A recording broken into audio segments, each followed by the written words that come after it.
Good morning and welcome one and all to part 3 of Sherlock Holmes, Crimes and Punishments. We've got a great show for you today. We're solving a murder mystery that took place inside a Roman-style bathhouse in the city of London.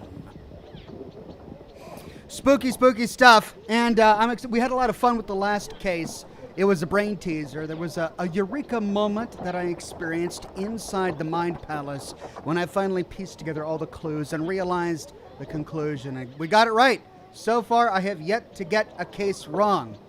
We'll see. Let's cross our fingers that the same holds true for the next case. Hope you had a wonderful Monday and Tuesday. I made great progress on my Fallout Tactics video yesterday. Got a lot of editing done, and I can't wait to share it with you. It's crazy. We're going to Jefferson, the city of Jefferson, Missouri. And it's an absolute ruin. We get a brand new vehicle. We fought a lot of super mutants, and there are some lore issues. Like, there are a couple of pretty weird lore issues that crop up in this mission that I can't wait to go over with all of you. All right, let's see if everybody's live on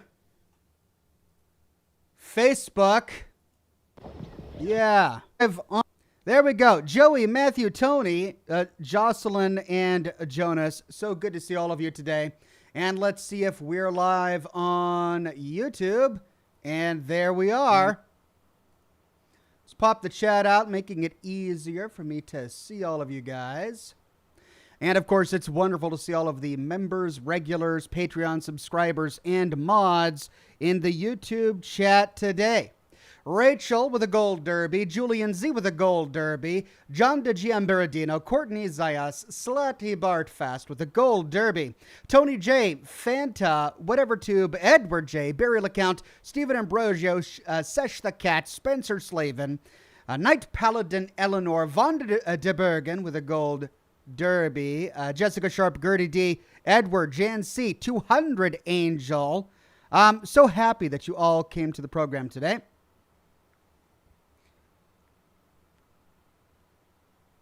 Oh, good. So I made a mistake last week. I ran out of fluid for my humidor. So the way that a humidor for a cigar works is you have to have something providing humidity inside the humidor so that the cigars don't dry out. It has to be maintained at 70% humidity and at 70 degrees Fahrenheit. Otherwise, they dry out and they taste nasty. Well, I had these little hydro packs inside, as well as a machine that spews a little bit of hydration when things get too low. And they all dried up, and I didn't realize it until this latest batch of cigars arrived. And so I had to put the cigars in there, and then I quickly got some new hydration packs. But it took them a couple days to arrive, and during that time, almost all the cigars dried out. But I put the hydration packs in there when they arrived, and the cigars have been soaking up all of that moisture for about a day now. And I'm really grateful that this cigar is drawing as smoothly as it is. It's not burning too hot. It doesn't feel pain on the tongue. It's feeling great. The Poor Dad in the chat today says, "Mornin' Ox, mornin' the Poor Dad." Glad to have you on the program. Glad to have dads on the program. Glad to have dads on the program of every financial circumstance.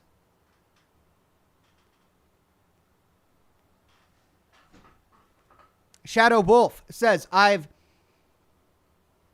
seen all of the videos in this series till this stream of so amazing."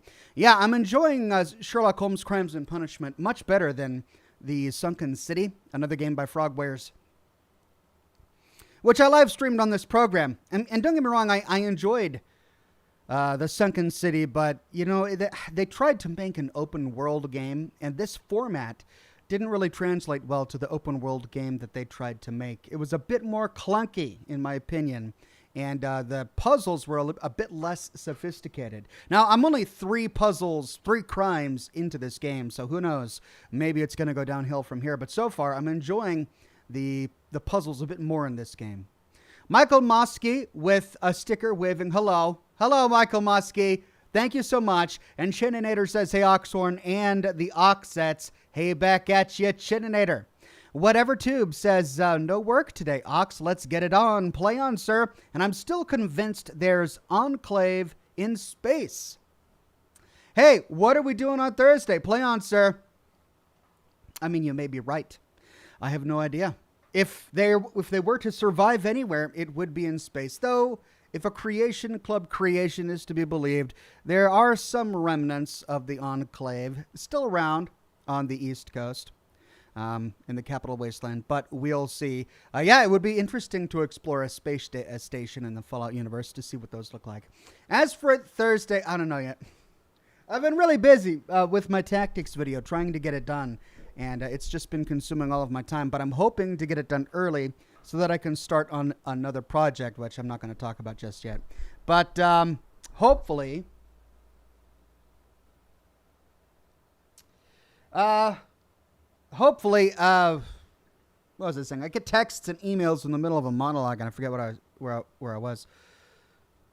Oh, yeah, hopefully I'll figure it out by Thursday. I've got a few games already purchased, so I'll make a decision, and I'll probably let you know on Thursday.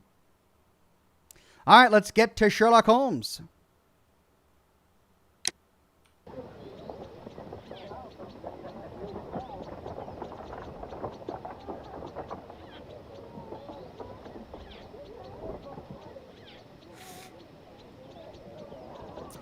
Tommy says, perfect streaming time. It's 8 p.m. here where I am. Great. Well, I'm glad it's the schedule is lining up good for you. And the gem of the tea lady says, Ox, he's our lore man. If he can't find it, no one can. Go, Oxets. Thank you, Gemma. All right, so we had to log out pretty early inside the Roman bath. We're doing our initial investigation.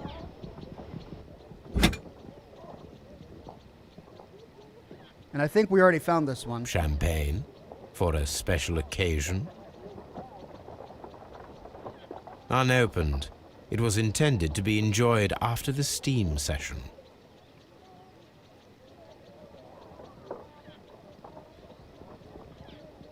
An ice bucket to keep the champagne chilled. Okay, so those are all the clues there. Let's see. We can talk with someone about this now that we've unlocked all the clues.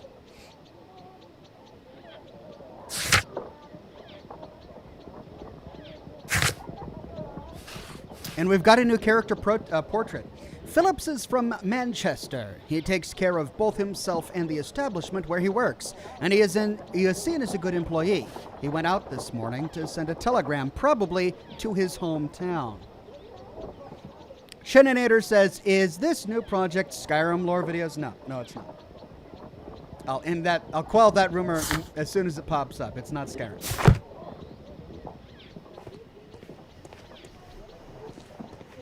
Expensive clothes belonging to one of the men from the steam room.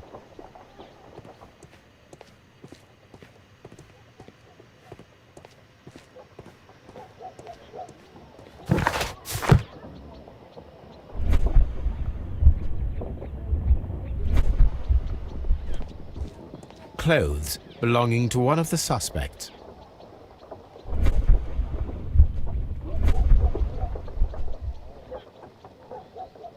I'm trying to remember what my Mind Palace key was. What was it?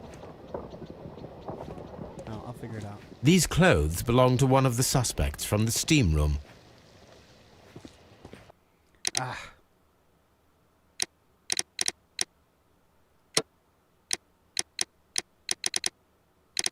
Oh, I can't change the keyboard?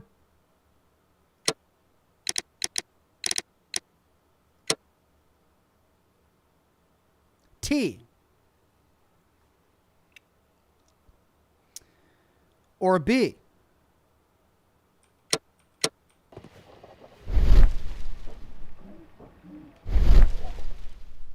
Oh, that's the shortcut for that. All right, well, we don't have anything there yet. All right, so it was T. Now that we've gone through everything with our regular eyes, let's go through with this. And it's nothing.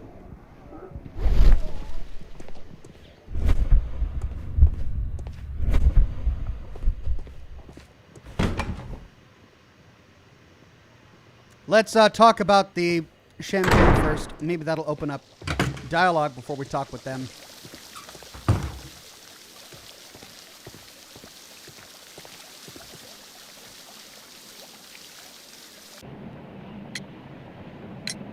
There is a bottle of champagne on ice in the changing room. Do you have any idea who left it there? There is? Are you quite certain? I didn't pay any attention. Do you believe that it's important?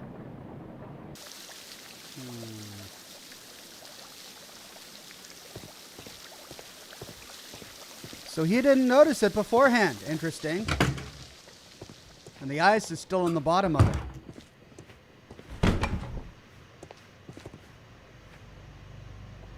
All right, 3 naked guys and 1 stiff.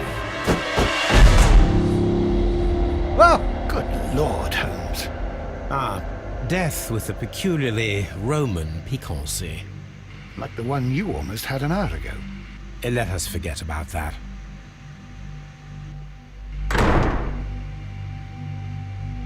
Weird Beard. Weird Beard says, day 700, waiting for the Cole Phelps analysis video. Man, I just can't catch a break. Someday, man. Someday. Ranker says, did you know there is another LN game? It's mobile only. Oh, Little Nightmares game. It's mobile only, but it takes place before Little Nightmares 2 and is therefore first time-wise. There are also some comic books. I didn't realize that. Interesting. I'll have to play them to get the full story. The Poor Dad says, okay, I'm back. What was your answer for that Skyrim question? I'd love to see you make lore videos on that game. I know, guys. I get that all the time. But I've got friends on YouTube who are already doing a great job covering Skyrim. I know I could give it my own flair and flavor, but I'm so busy with the Fallout universe right now, and maybe someday when I fully exhaust what I want to talk about with Fallout, I might move on to Skyrim, but not right now. Now, if I could expand my business, maybe hire a couple of people, maybe I could have a team that would work on Skyrim for me, but that's not in the cards right now.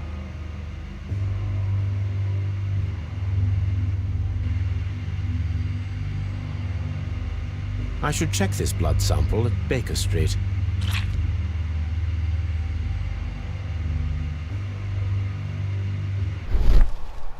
Hello! This key was covered in blood.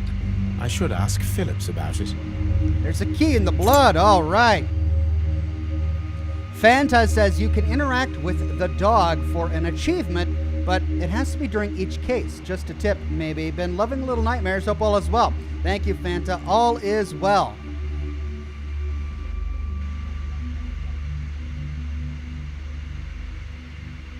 Wow, someone gouged out his eye. There was only 1 hit from the weapon. It pierced the right eye straight through to the brain. Death would have been instantaneous. Ooh-wee.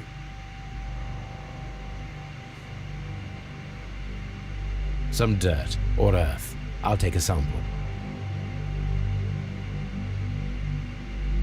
Some dirt or earth. I'll take a sample.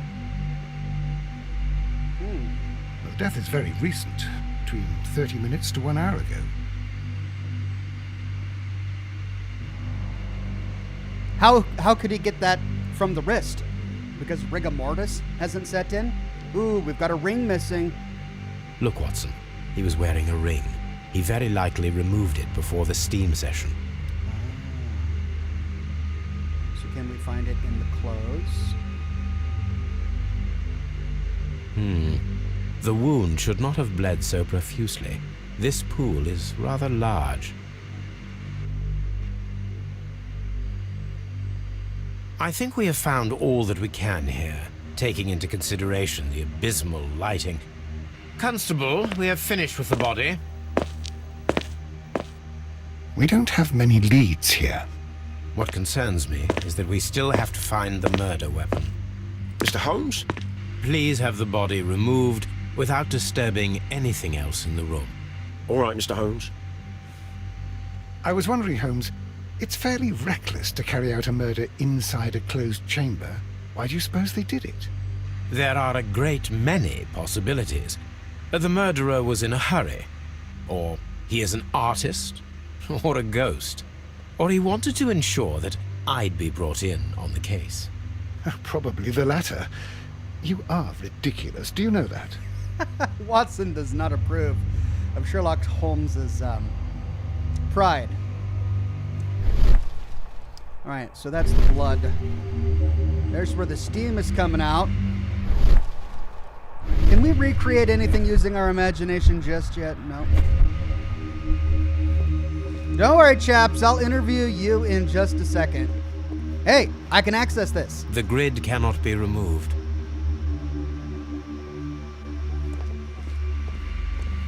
Why that one?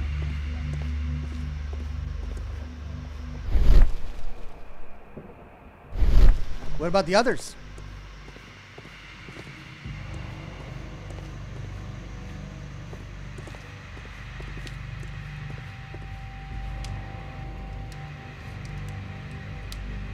Gene Newell and Sons, Steam Specialists, Seattle, Washington. Hey! Wow, from Seattle all the way to London? G. Newell and Sons, Steam Specialists, Seattle, WA. Washington, Sherlock, WA.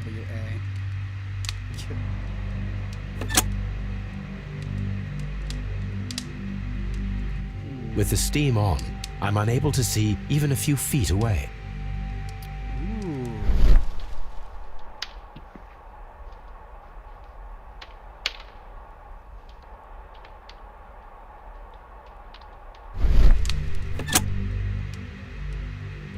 So, that's how the murderer concealed it.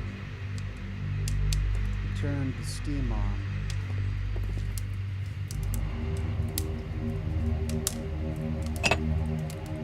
Crack!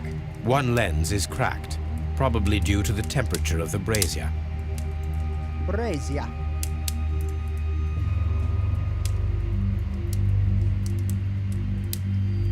These lenses are for myopia. The wearer is short-sighted.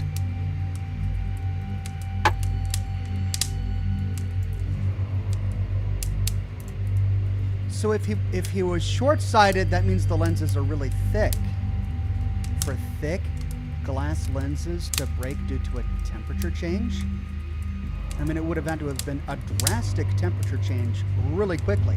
Like it would have had to have been frozen and then thrust into a fire, or almost glowing in heat and then thrust into an ice bucket. Ice bucket.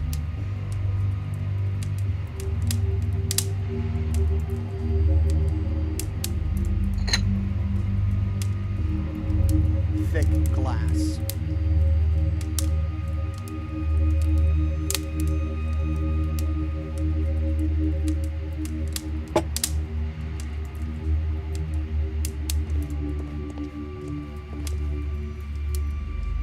The brazier is still burning. The heat here is extreme. What's that in the middle? Melted metal? I will need something to pick up this melted metal. Okay.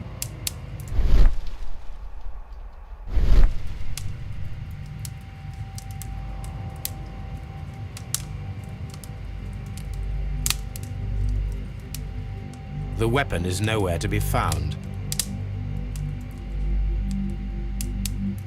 So that was the weapon. It was melted in the brazier. Ooh, he's got blood on his towel. Hello. All right, before we talk with these guys, there was something that bothered me about this switch.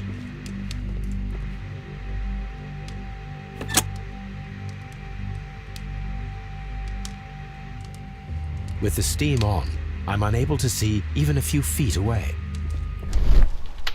The T button comes up, but only when we turn on the steam. I wonder why. There's our bloody towel guy.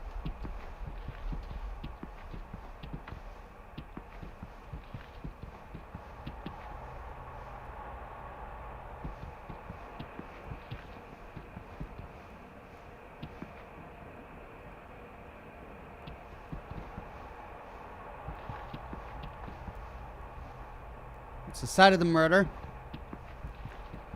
Edward J. with a tip. Thank you very much, Edward.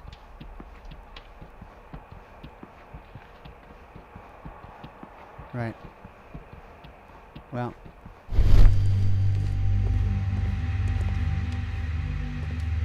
I guess they did that so I could find my way back.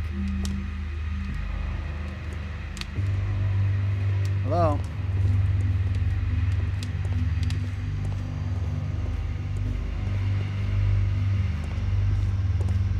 Can I turn it off again?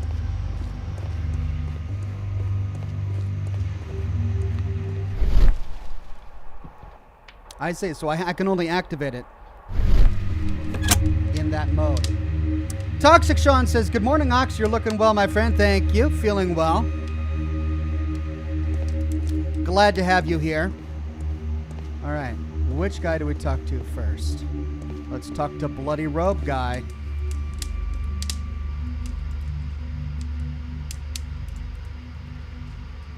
Blood traces wiped on the towel.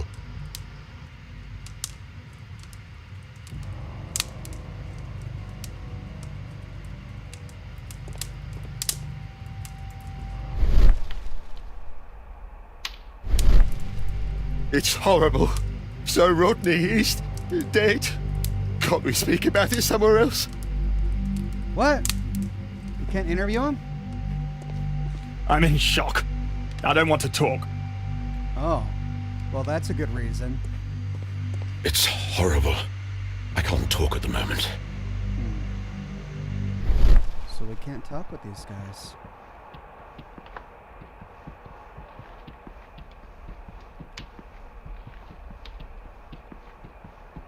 Sorry if I'm being persnickety, but I gotta make sure I get every single clue. All right.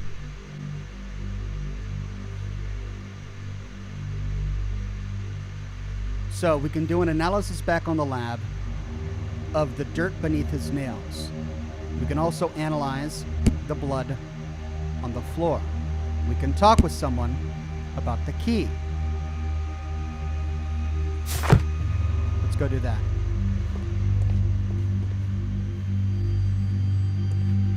Mr. Holmes?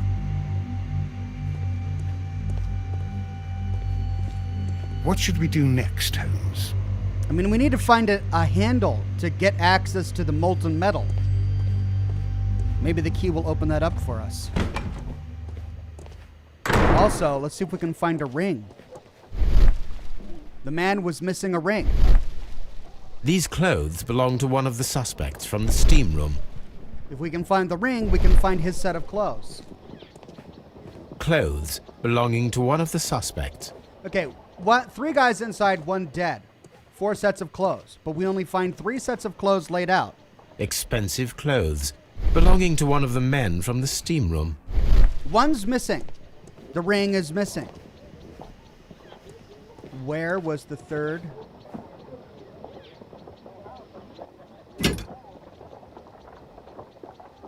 Something was cooled very quickly.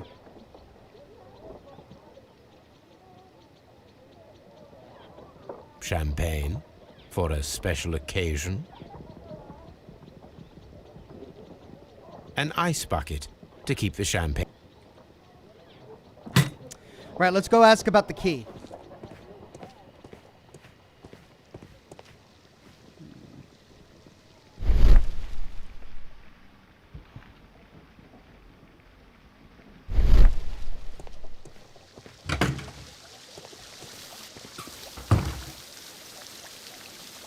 Mr. Holmes, I should like to take the suspects to the yard. You can interrogate them there. Any objections?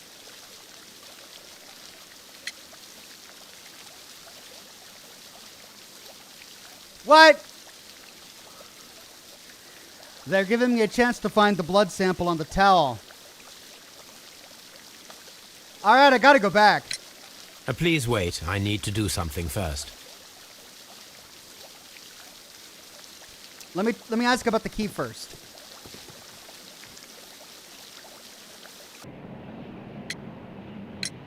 How many people have keys to the steam room? We have just the one key for now, which Sir Gregory gave to me. So, this morning you opened the steam room, and then? I put the key inside my desk, but when they called, I couldn't find it. It had disappeared. I don't know where it is. Did you leave the baths at any time, or receive any visitors? No, sir. I did not. He made the telegram.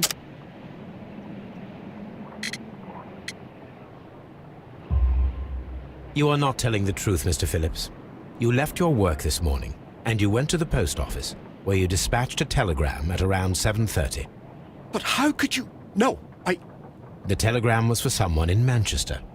Mr. Holmes, it's I'll tell you everything. They just look I at left him. the baths at 7:20. My sister wrote to me yesterday, and she needed a reply, or our mother is unwell. I was away for 20 minutes, and I closed the baths on my way out. Did you receive a reply from your sister? No, she wasn't meant to. I just told her to pawn my old school uniform so that she could pay for the medication. Did you check to see if the key was still in your desk when you returned? No, I didn't. Please, Mr. Holmes, don't tell the police about this. Sir Gregory would give me the sack. I need this job. I see. All right, so we need to keep that in confidence for his job.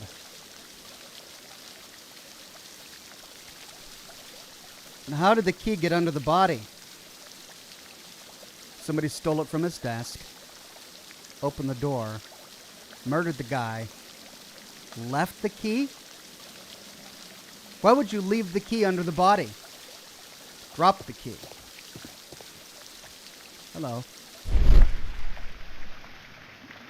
There's a letter in there. I don't think it's important. We're also missing a wedding ring. Who would take the wedding ring? Murderer. But who would take his clothes? Would the murderer take his clothes?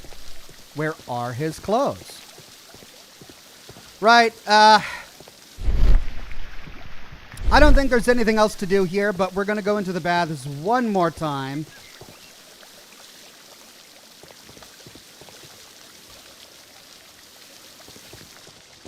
Before we have them haul off the suspects.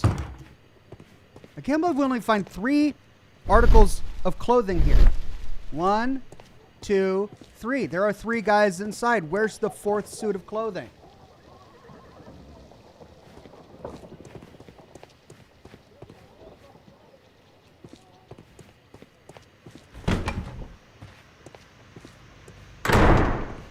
I can't understand what happened.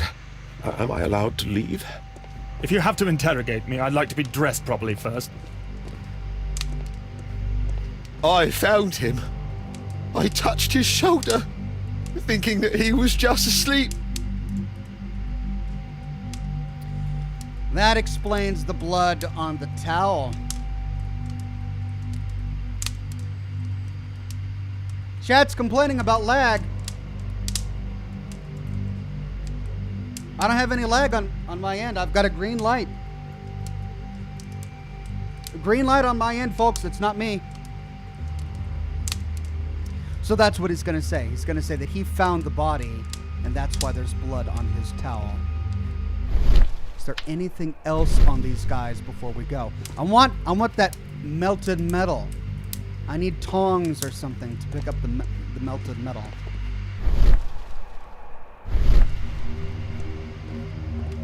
All right, looks like there's nothing else we can interact with on their bodies. So we can have Lestrade take them away. Let's see what they have to say one more time. Or do we have to stay here? Can't we go? I feel ill. I want to go. I don't want to stay here. Let us out, please. Right. Okay.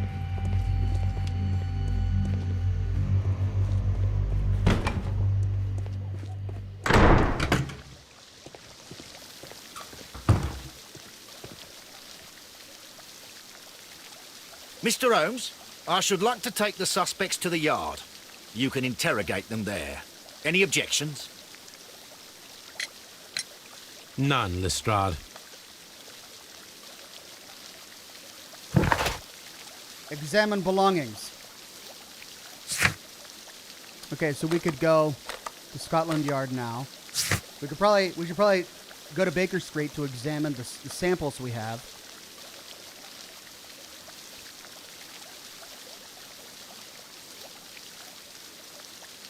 Ah, Scotland Yard has all of the belongings. Great.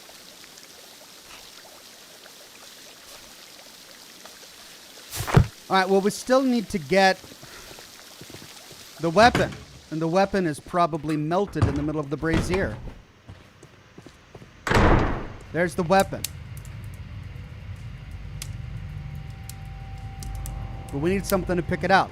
Why can't we tell them to just douse the flames? Can we just turn it off? All right.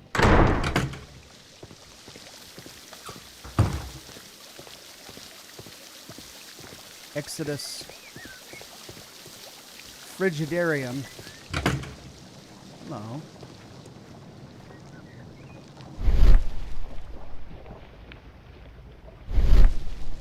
This area serves as Sir Rodney Bentcliffe's workshop. Whoa. Tongs. I will need these tongs. Tools used by archaeologists in their research. I've heard a dog.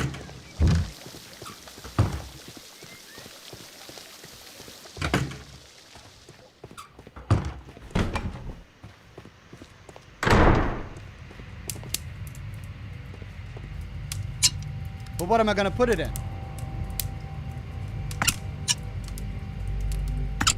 Oh, come on. Really? They turned this into a mini game?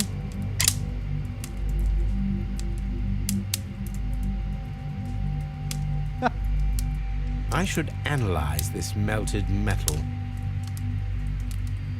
Alright, so we still have the problem with the glasses.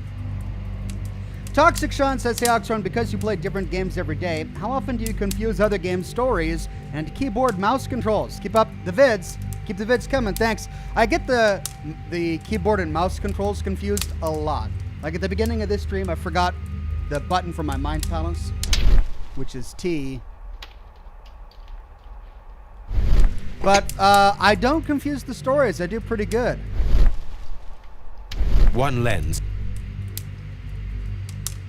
lens is cracked, probably due to the temperature of the brazier. All right, let's see what else is in the office. The missing clothes, the missing key.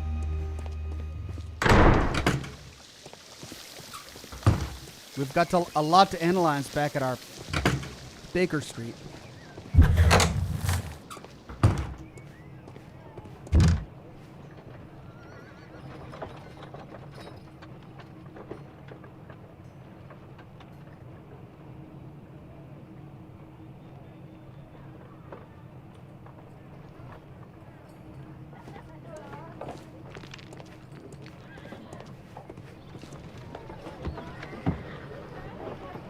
Hello.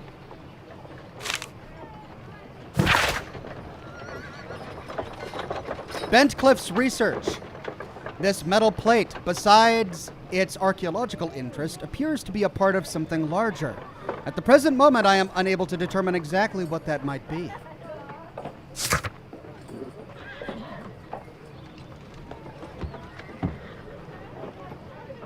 Looks like I can talk with someone about that as well. Likely one of the suspects we need to interrogate back at Scotland Yard. Archaeological findings. Old clay pots with numbers inscribed upon them.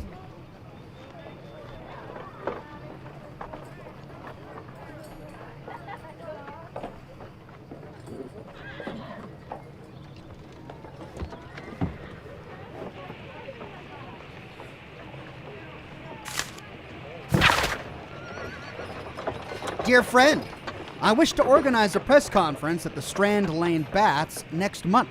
1893 was a remarkable year for my work in Egypt, but now it is time to set my focus upon English archaeology.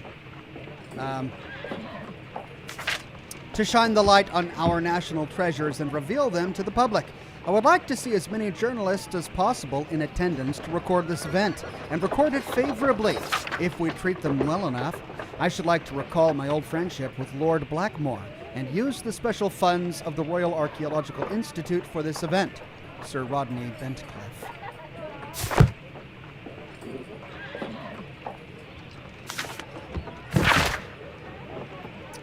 The Daily Mirror. There are few among us who could claim any degree of unfamiliarity with the name of Sir Rodney Bentcliffe. He is a gentleman who possesses the wealth, notoriety, and vigor to well match the finest of his ilk abound in England. His intellect is equal to his charms, as has oft been declared by the young ladies of the European aristocracy. He holds powerful connections with the Lord's Chamber and carries an influence inside the political world. There are those who would call him unforgiving, authoritarian.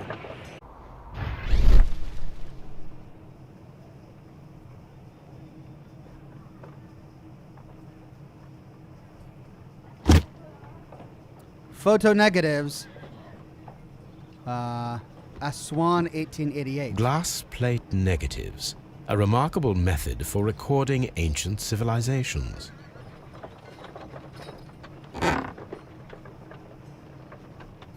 There's a missing plate. A glass plate negative is missing.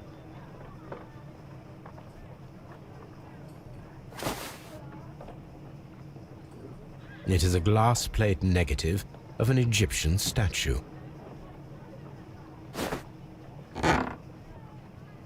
Okay, that appears to be it. Jacob Tebb says, "Hey Oxhorn, loving the stream. I've been playing Tyranny, a fantasy RPG by Obsidian. It reminds me a lot of Fallout 2. I think you'd like it. Give it a try if you ever get the chance. One of the skills is even called lore." Hey, that's cool. All right, so by finding the box, the game backs me out of this rack of antiquities, and also backed me out of the box after I discovered the missing slot and that one plate, which leads me to believe that those are all of the clues I'm going to be able to find here.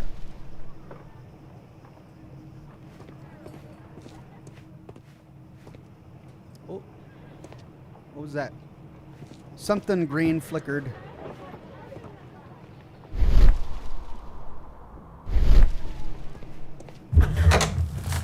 Oh, it's on the outside. Now, what's down here?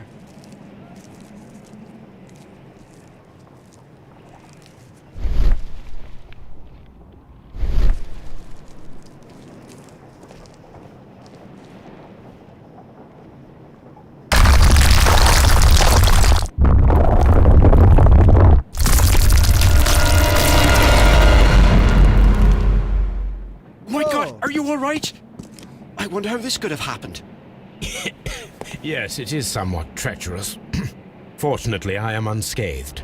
To where does this corridor lead? To the frigidarium, the coal room.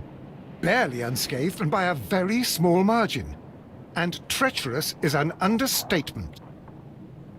Watson is, again, not amused. Those stones weigh tons. We won't move them. It does not matter. If our investigation requires it, we shall ask for them to be removed. Okay. Is there any other way into the frigidarium? Was that just coincidence? Or could it have been an intentional rock slide? Right, well, we've got a lot of questions now, a lot of leads, a lot of pieces to put together.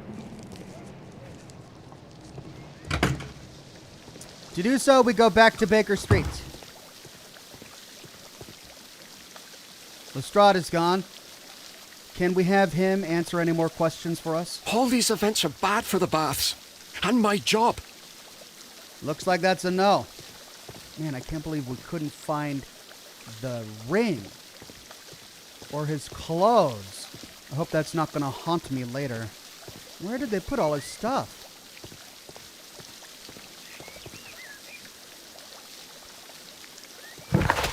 Baker Street.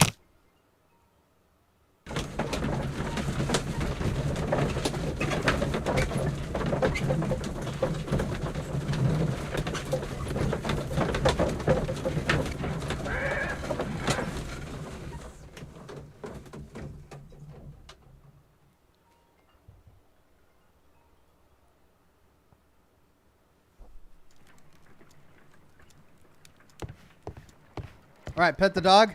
On the sofa for the third time today. Well, don't be surprised if Watson sits on you again. There you go. Are they still peeping on the neighbors? Yep. Sorry, lady.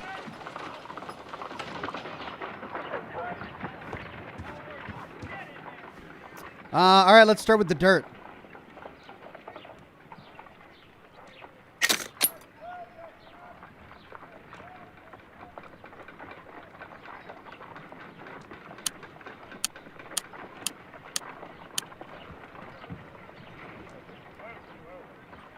Selenite.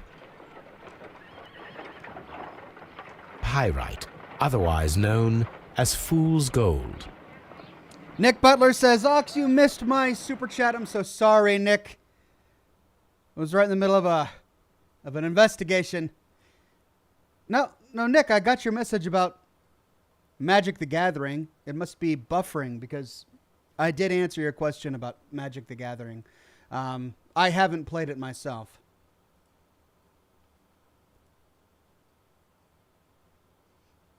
That is your only other super chat, right? I think so.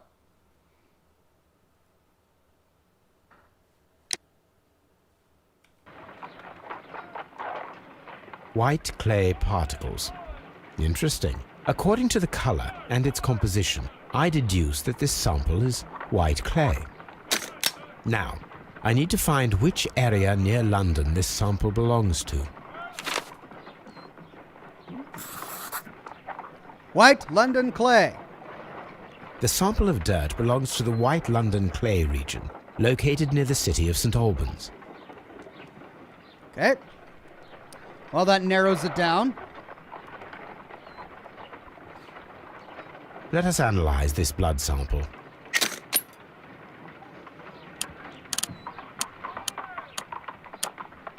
This blood has not coagulated well. It seems very liquid. That is strange. Let us see what is inside it. Hydrogen peroxide will bring any foreign matter to the surface. Okay. So, fake blood? I must take a pipette and place several drops of hydrogen peroxide.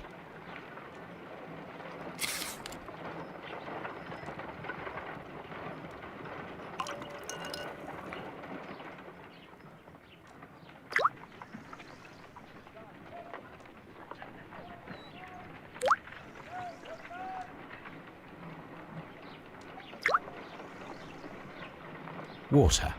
This blood is heavily diluted with water.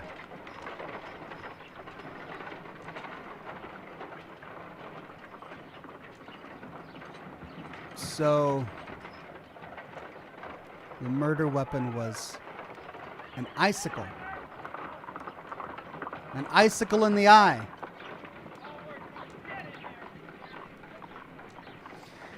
Frank Vallis with a tip. Thank you very much, Frank.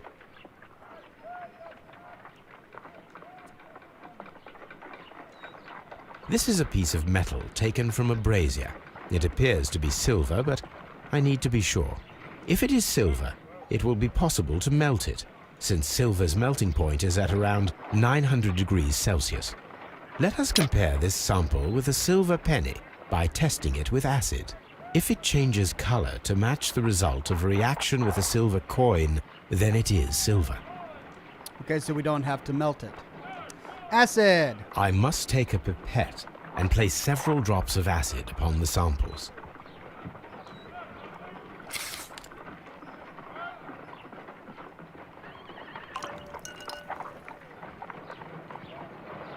First, red. Red. The reaction is the same red stain. It is silver, Britannia silver quality.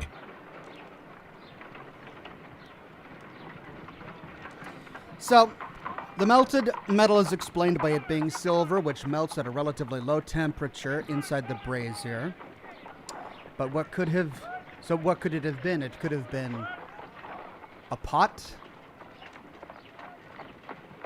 a teapot perhaps, or a basin of some sort that was carrying the murder weapon, the ice. All right, Anything else to analyze? My analysis table. It is useful for my work. Let's see. So we can ask these guys about silver. We need to search the archives for 1893. That's right, a remarkable year for my work in Egypt. All right, 1893. Which bookshelf was it?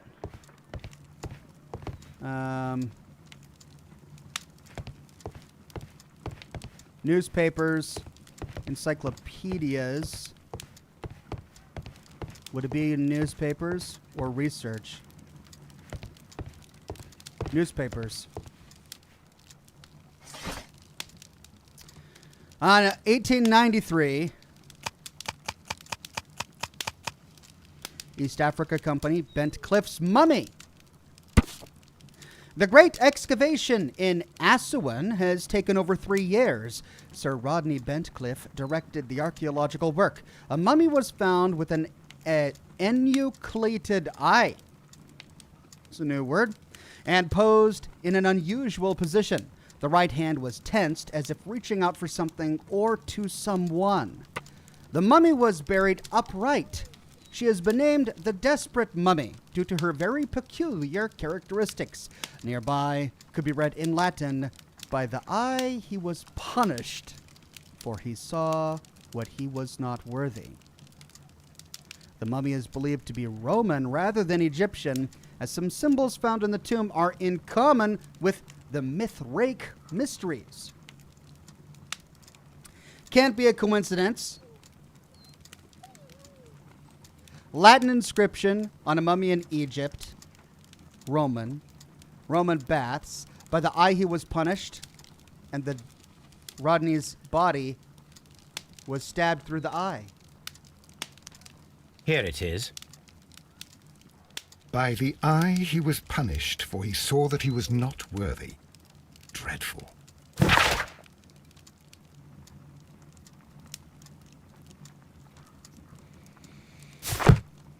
Right.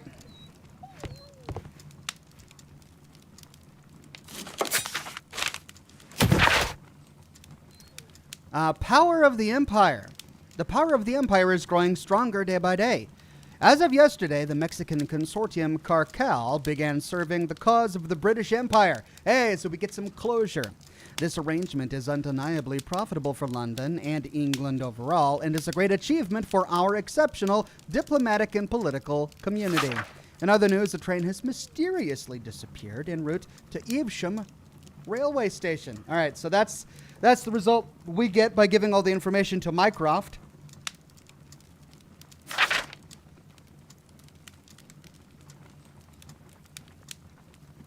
And we read this earlier.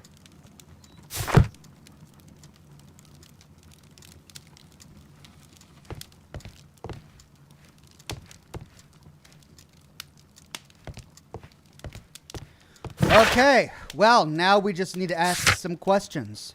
So let's go to Scotland Yard.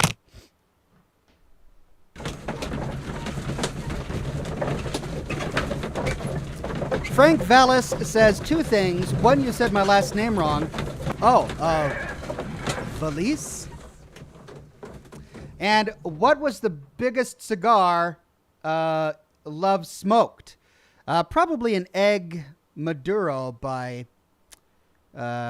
Gray Estate. I think is what it was called.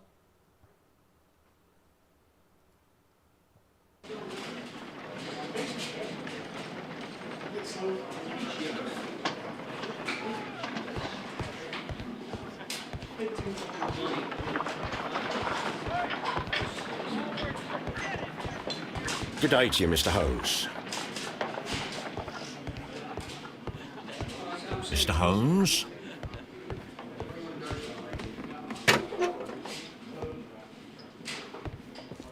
Belongings. Blinkhorn's belongings.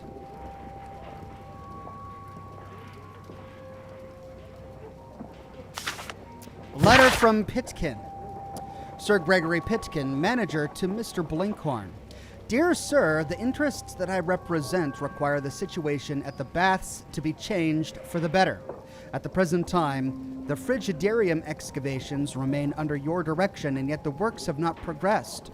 You have failed to find anything of value, and we are unable to make the frigidarium accessible to the public. The frigidarium is a valuable asset in the recreation of the Roman bath experience. I urge you to complete your work within the next 2 months. You have this remaining time to conclude your archaeological research and to find yourself another workplace.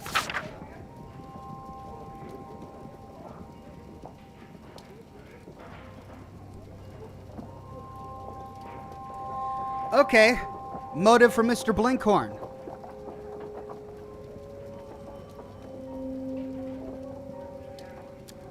Gregory Pitkin was getting on his case.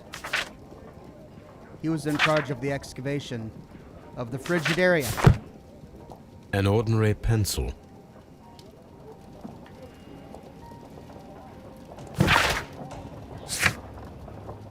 We cannot talk with him about it. There are Bentcliffe's belongings, and there's the ring. This ring was most likely the one that Sir Rodney wore. He removed it before entering the steam room.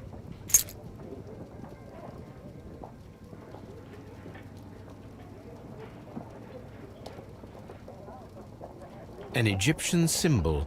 It is a very old jewel.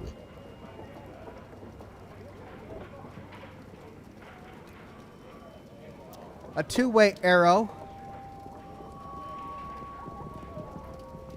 Soldered. So the ring is an actual artifact.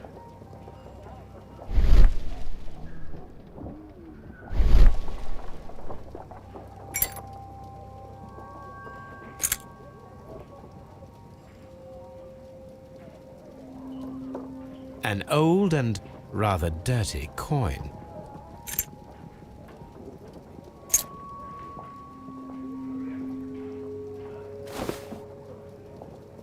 Rodney Bentcliffe. Rodney Bentcliffe's notebook. It may contain something of interest.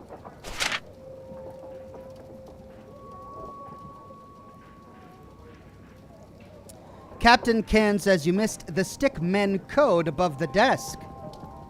Oh, I'll have to go check it out. The last pages were torn out. We must find a way of retrieving Sir Rodney's last lines. Watson, please prevent anyone from entering the room. But first, fetch me a pencil. To begin with, a few strokes of the pencil will be enough. I don't want to damage the traces.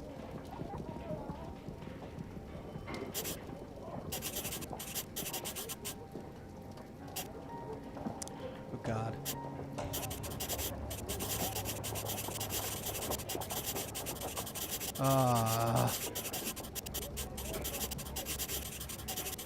Today, I almost found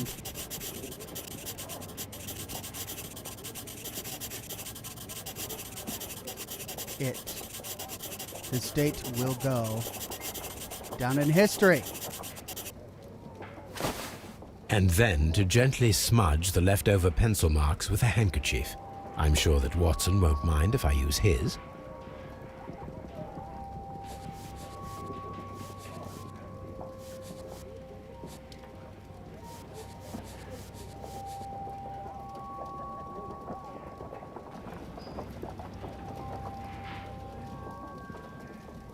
Mr. Holmes, the coroner... But what are you doing? Tampering with the evidence? I prefer to make them talk. Today, I almost found it. This date will go down in history. Sir Rodney was about to make an outstanding discovery. Wonderful. I could retrieve only the final words. The rest of it is lost. Perhaps the autopsy will assist us in that matter. I'm not sure that I can allow you to inspect the body now. I am sure that you must, Constable. Well...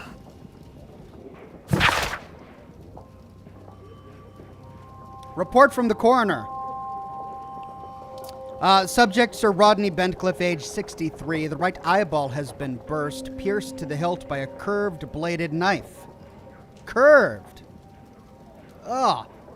The blade cut through the orbit of the frontal bone, ripping a part of the frontal lobe and the corpus callosum, after which, completing its trajectory of the cerebellum, caused hemorrhagic lesions. All of these injuries led directly to the death of the individual. At the upper lobe of the right lung, there is an old injury filled with an amount of mucus and ciliated debris that may correspond to a chronic infection by elements likely inhaled in a burial chamber. A decaying mummy, for example, or a dried and decomposing food product intended to accompany the deceased in their grave. The remainder of the body does not appear to have been damaged.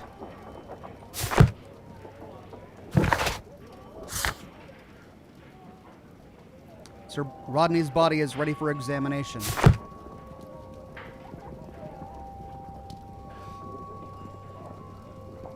A hand-drawn map.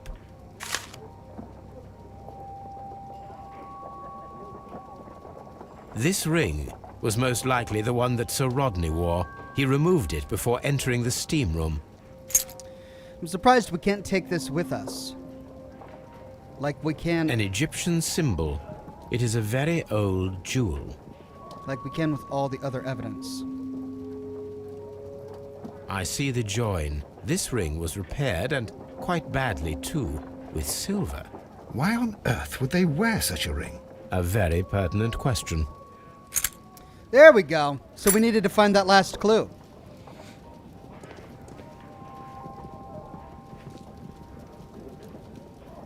We still can't take the pencil.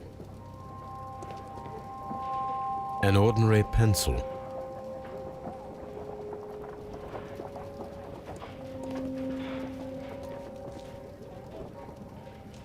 An embroidered silk handkerchief.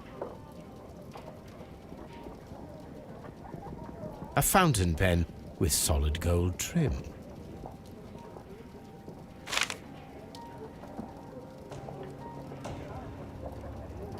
Sir Gregory Pitkin's visiting card.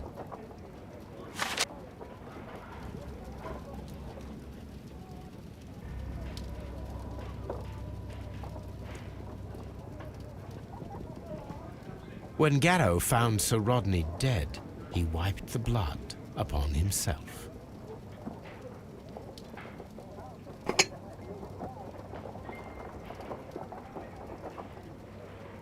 A phial with herbs. Do you know what it is, my dear fellow?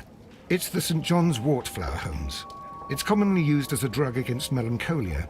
However, an overdosage might lead to a rash or even hallucinations. All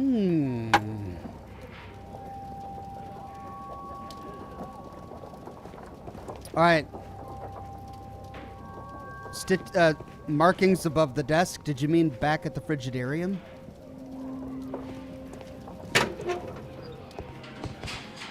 All right, I want to make sure I have everything I need before the investigation, so let's go back and see if we can find it.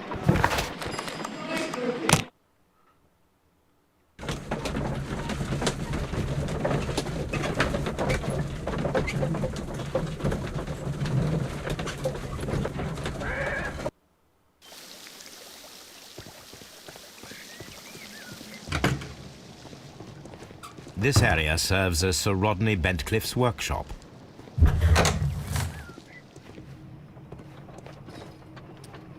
Above the desk, you say?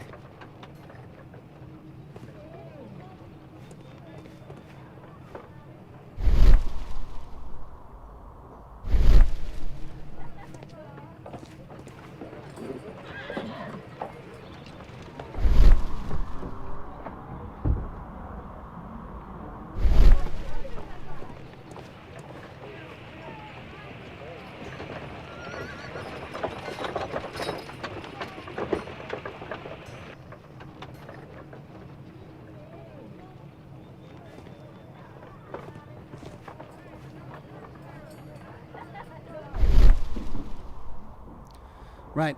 I don't see any. If it becomes important to the case, I'll at least know where to go.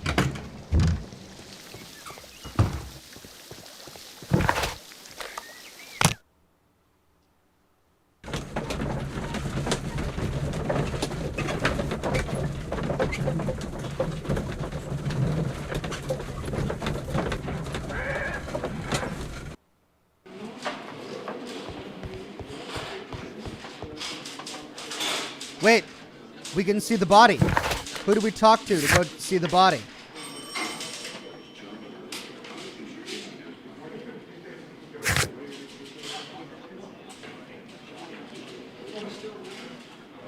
So Rodney's body is ready for examination.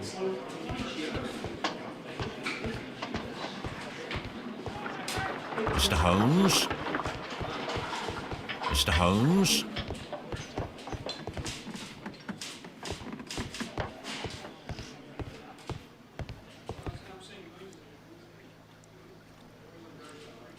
Locked. Ah, the morgue. Jason Whitaker says, had to run to the store and make a brunch for the last 40 minutes. Did I miss anything important or good? Hi, everybody. Hope you're all doing well. Thank you, Jason. We're just collecting evidence right now.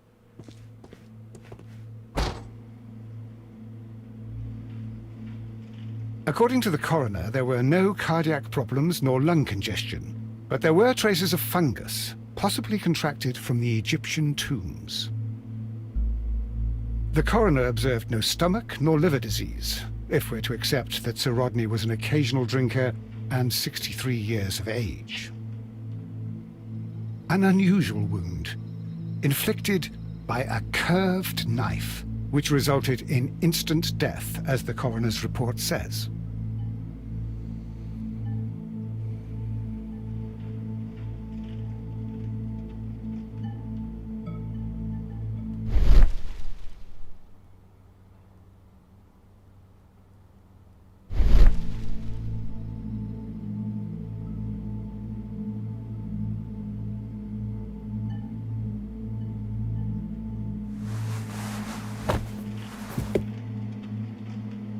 Some light bruising caused by a rope.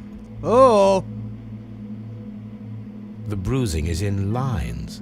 They were caused by a rope around the waist. Sir Rodney was descending somewhere.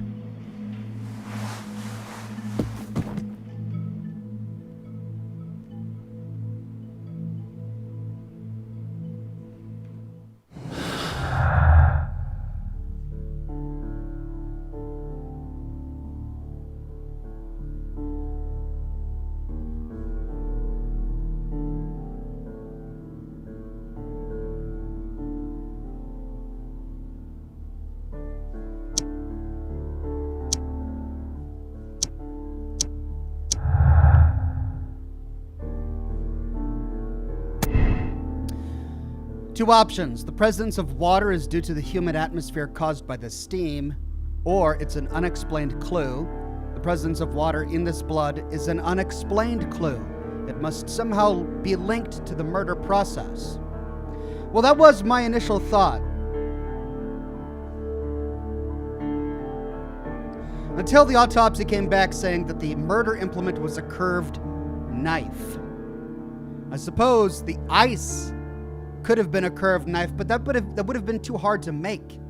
Ice is brittle.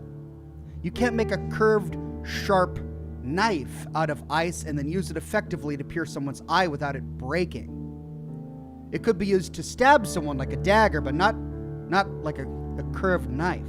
So I'm starting to think that we don't have death by ice situation here. So could the steam be adequate enough to explain the watery blood? At the moment, yes.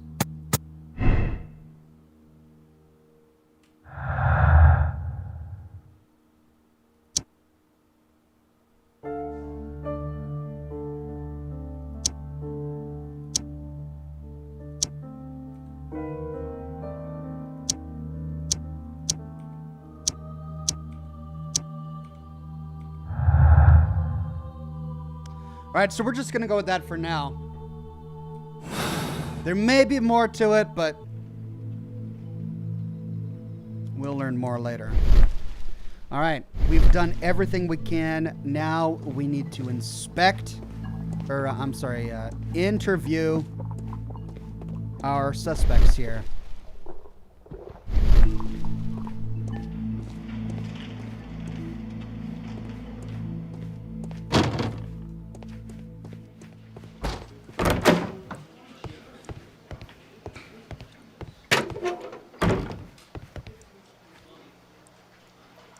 Good day to you, Mr. Holmes. Well, let's start with Mr. Blinkhorn. Please escort this suspect for interrogation. Good day to you, sir. My name is Sherlock Holmes, and I am assisting the police with their investigation of the murder of Sir Rodney Bentcliffe. Would you mind if I asked you a few questions? Not at all, Mr. Holmes. My name is Percival Blinkhorn.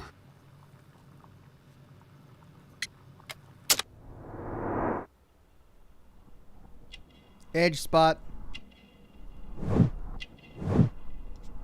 Focused and attentive.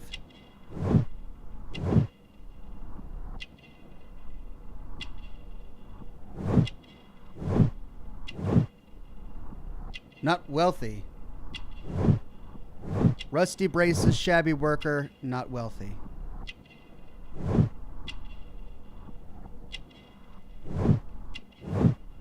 Recent earthwork. Fresh dirt stains, recent earthwork. Callous. What is your occupation? I'm an archaeologist, specializing in the Roman period. I'm working on several excavation sites at present, including the baths at Strand Lane. Can you tell me more about the baths? Well, we're hoping to retrieve a great many interesting artifacts from the site, and to list any items of value before their eventual restoration and exhibition. And has it been successful? It has, thanks to Sir Rodney. What was your relationship with Sir Rodney? Well, I couldn't say that he was a kind man, no. But he was talented. I felt a great admiration for him, I must say. Was it your first collaboration? I had met Sir Rodney briefly once in Egypt, and I'd shared my researches with him. Surprisingly, my work did convince him to come here. He arrived only a couple of months ago. Surprisingly. Well, Sir Rodney was a cold man, and so very secretive, too. But I learned so much from him. I can't believe that he's dead. Can you tell me what you saw today? Well, we entered the steam room, and we all went to sit down. The steam was particularly dense, and I didn't see anything much further after that. I just heard Mr. Garrow shouting, but we all ran for the door and bumped into each other. I was very alarmed by this point. What did you do? Well, the door was stuck, and with all the steam, it was quite frightening. I was barely able to see my own feet. Garrow was covered in blood. Do you believe that Garrow killed Sir Rodney? Oh, no. Garrow couldn't harm a fly.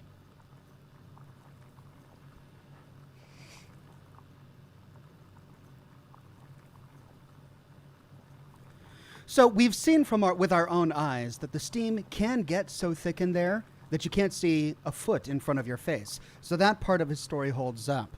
They raced to the door, however, possibly able to find it by feeling along the walls, only to find that it was stuck or locked. The key, however, we found under the body in the blood of the victim.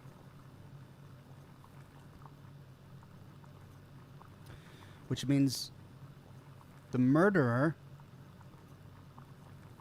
unlocked the door to get in, closed it to keep the steam in the room, locked it, murdered him, dropped the key, which explains why it's there instead of being put back in the desk, because the murderer never left the room. He waited with everybody else until somebody came and opened the door. But then how did the door get opened if the key was inside? Can you recall any recent event that would occur to you now as being a little strange? Well, yesterday we had a small argument. Is that all? No. Sir Rodney informed me that he was to attend the London Archaeological Congress with me. Then he advised me of quite the opposite. And rather aggressively, too. Why did he change his mind? Do you recognize this ring? Certainly. It's the famous Oxhorn ring. Sir Rodney brought it back from his last campaign in Egypt. And he kept it for himself? Sir Rodney has had his own particular ideas of archaeology. Particular ideas, that's one way to describe it. What can you tell me about Garrow? Well, he always looks so sad. And he has been acting strangely lately. He complains about voices and visions. I will keep an eye on him because I'm worried. Okay. So we know where the visions come from. The drug that he's taking to make himself less melancholy. How well were your researchers progressing before Sir Rodney's arrival? Rather well.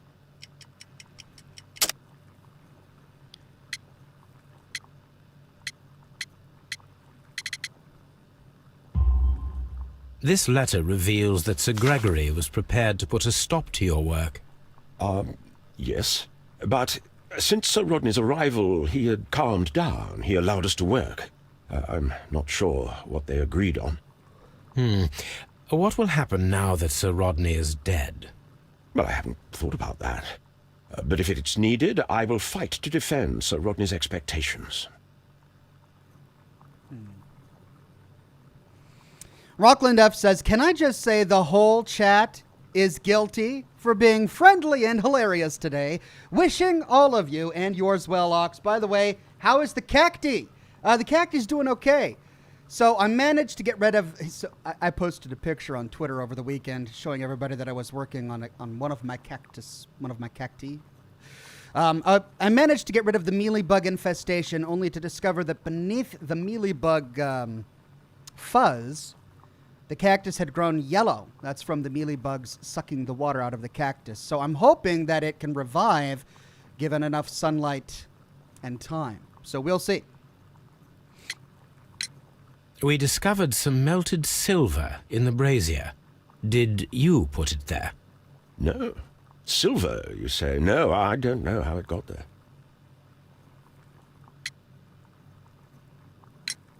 Did you place the bottle of champagne in the changing room? No, I did not.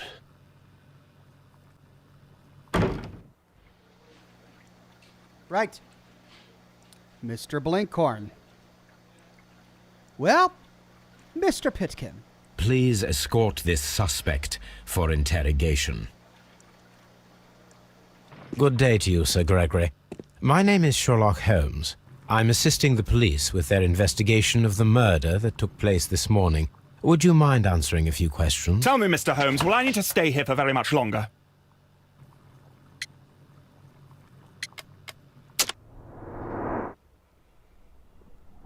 I love this part of it.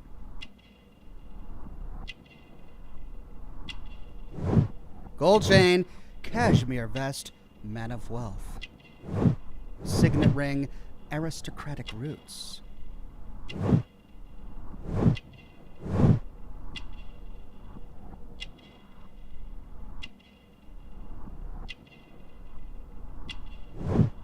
Mouth shape, disdain. Well, we kind of got that. We picked up on that. We didn't even need to see his mouth shape for that one. Ooh, but we're missing something here. What are we missing?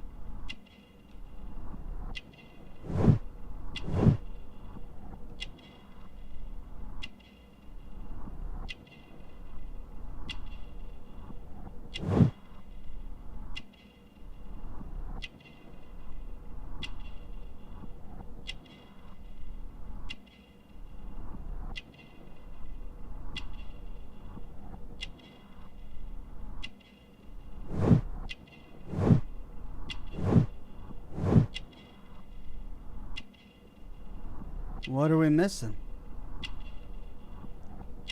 That's it. It's as high up as we can go. Arrogant look. I can read it. It's fuzzy, but I can read it. Arrogant look. Oh, there it is.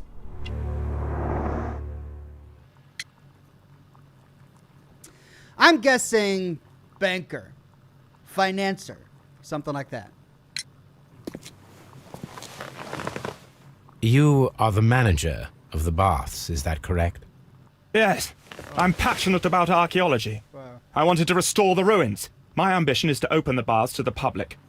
Living archaeology can be a profitable business, although now I'm not so sure. I see. When do you wish to begin using the baths? When the archaeological researches are over, I will be free to complete the restoration. It is the usual process.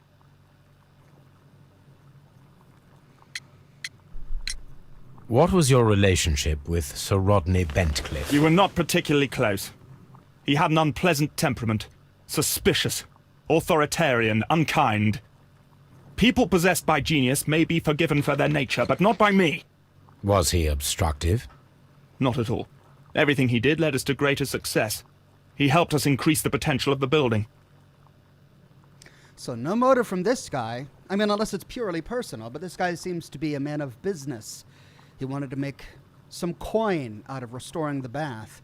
So it would not be within his best interest to murder the guy making that possible. Please tell me what happened this morning. The test that we performed this morning was a success. The steam was working well. Then, of course, that awful murder. What did you see? The steam was too thick to see anything. But ask Garrow. He saw the body first. Melina Richards says archaeology in the UK during the late 19th and early 20th century was, well, poor. To say archaeology was not at its best would be an estimate. Records and such on dig and finds were very slapdash. I have gathered as much from the documentaries I've seen on the topic. Also from actual archaeologists ranting and raging about Indiana Jones and what it's done to their field. Had Sir Rodney exhibited any recent strange behavior? Look, I'm not a suspicious fellow, but I think that he had professional interests elsewhere that he did not wish us to know about. Why should you think that? Where? I have no idea. But after all, it was not my business. How was the work progressing before Sir Rodney's arrival? Rather slowly, I would say.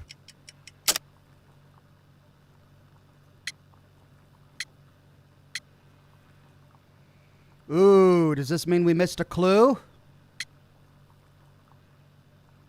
Well, in Pitkin's letter, he did suggest, but we've already used this key, this clue. However, none of the others make sense. Sir Gregory, could you please explain this letter? You expressed the wish to call off the research work at the baths. It was all about Blinkhorn. He was merrily digging away and taking very little care about it, ruining everything and finding nothing of any value.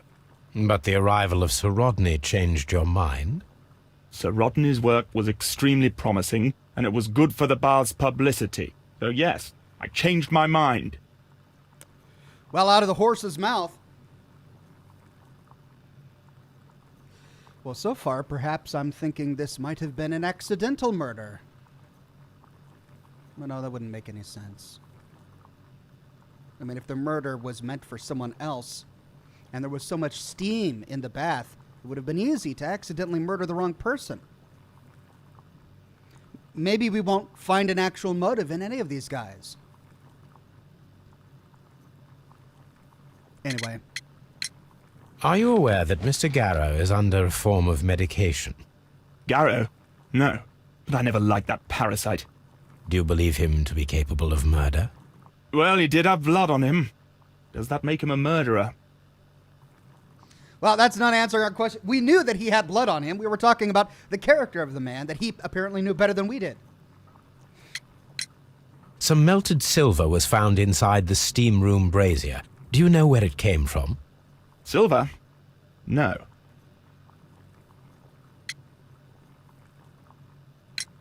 Did you bring a bottle of champagne to the baths?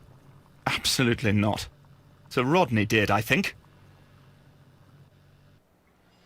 Well, if an ice weapon is out of the question now, and the bloody water, or the blood having been diluted by water can be explained by the excess steam in the room, then that means that the melted silver is the murder weapon.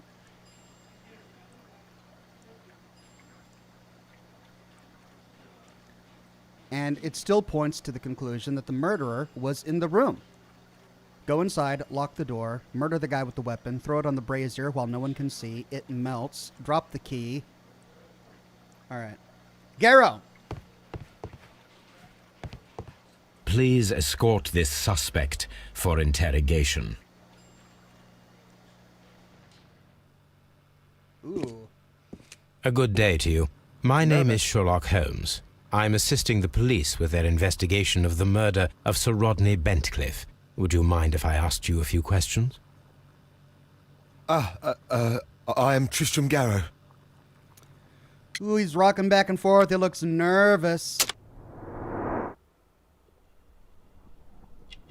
Badly shaven. Eye bags.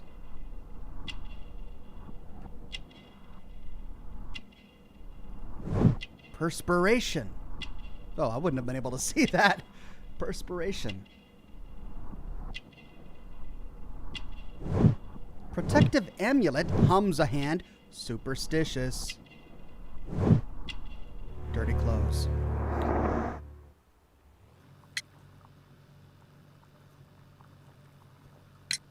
What is your occupation? I am a counsellor at the district chamber. And what were you doing at the baths? Well, I follow the researches. I am interested in archaeology. You follow them? Yes. So many things happened and we need to know. Or perhaps it's better hidden. I beg your pardon, Mr. Garrow. Superstitious. I meant nothing by that. I apologise. He thinks that Sir Rodney was killed due to some sort of Egyptian curse. What was it like to work with Sir Rodney? It was like working with a genius. He was a hard man, but then you know this world is hard. There are always people who want to steal from you. And he trusted me, but oh, Are you feeling unwell? I'm sorry. It is I remember. Oh, I feel so sorry. Do you need anything? I feel bad. I hear.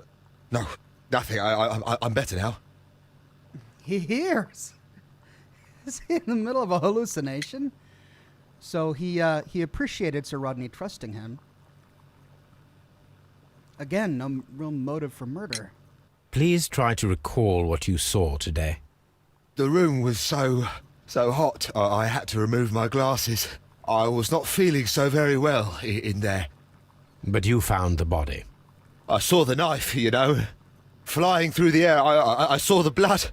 I tried to escape. I don't remember. What? Saw the knife. What did it look like? Everything was as if in a nightmare. It all happened so fast. The knife was shining like gold.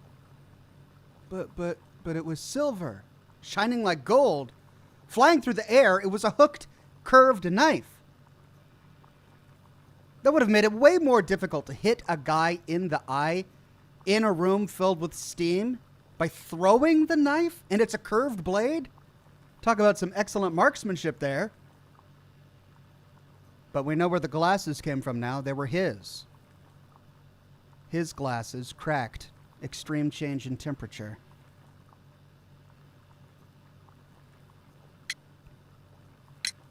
Had Sir Rodney exhibited any recent strange behavior?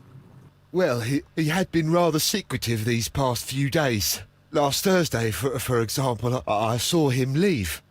When he returned, it was very late. He showed me some wet coins, Roman coins, and he started to laugh. Wet coins? His ring! Oh, it should be destroyed. Why do you say that? It is a cursed ring, digging dark secrets. Really? It is after me now. I know it. I shouldn't have worked on it in the workshop. It's too late now. Oh, so he's the one who did the soldering repair with silver. He used silver to solder the gold ring closed. This is the coin that he showed me. It is from the 3rd century. It must be very rare. No, I don't know.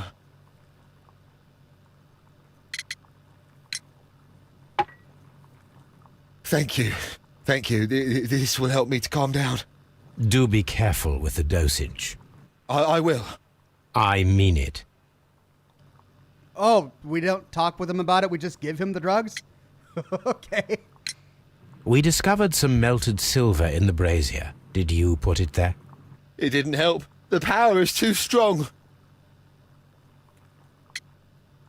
He did put it there. It's not the melted weapon. It was some sort of votive offering. What? Did you place the bottle of champagne in the changing room? What? No. Garrow appears to be rather mentally disturbed. Either that or he is a good actor. Oh, things just got way more complicated. Tristram Garrow is in his early 30s. He suffers from severe myopia. He seems very disturbed, which is possibly due to the shock of the murder, but not from that alone, as he is unshaven and clad in old, dirty clothes. Gregory Pitkin is the model of an upper-class citizen. He is rich in a well-respected position, and he considers this his birthright. Whatever he may have done, he certainly does not believe that he should be in prison for it. Percival Blinkhorn is a true archaeologist who lives and breathes his work. He has remained in his profession for 15 or 20 years and still seems to enjoy it. Julian Z says, Ox, maybe the suspect threw the knife into the brazier. Yeah, but as we just learned from Gallo here, he was responsible for putting that silver object, whatever it was, into the brazier. And apparently he did it to try and ward off evil spirits.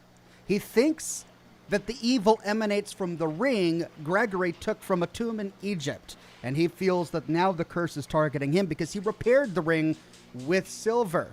Silver that he then used in the brazier to sort of ward off the spirit because he's superstitious. So, I don't know, part of me thinks we can kind of put that aside as being the murder weapon. We're left with a curved implement that flew through the air in the middle of a room filled with steam and somehow managed to hit the right target. Or was it the right target? Brain Palace.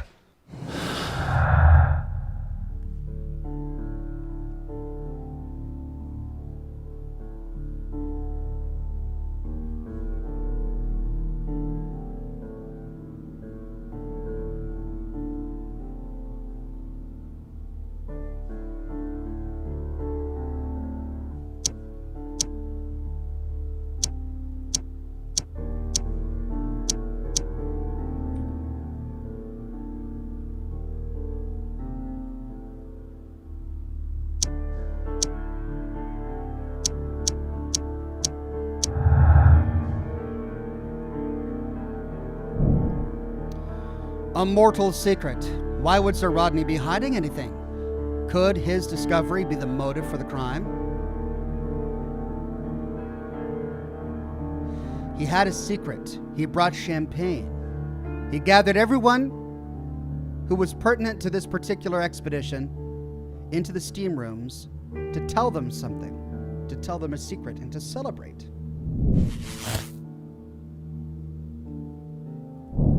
Find out where Sir Rodney was several days before his murder and uncover his precious secret.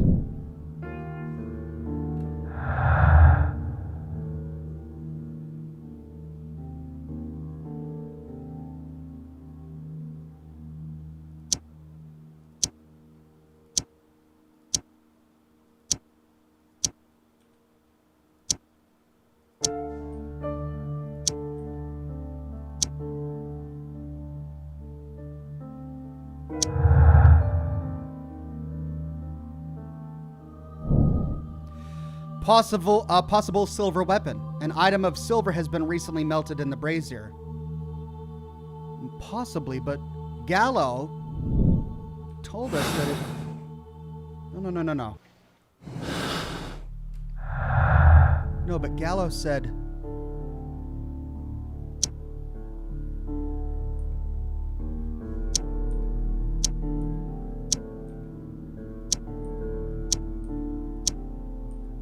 Okay, that's all we can do now.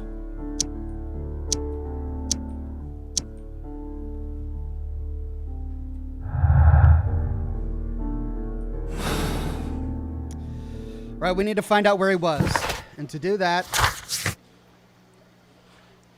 we need to check out the hand-drawn map. Search the map. A hand-drawn map found amongst Sir Rodney's belongings. It points to a location around St. Albans to the north of London. It can be found on the map at Baker Street. And we recall that's where he got the clay residue under his fingernails.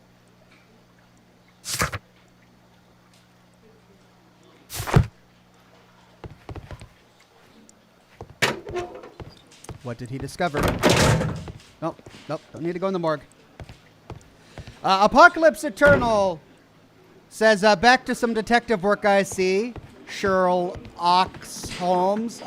Sherlock Holmes. Oh, guy.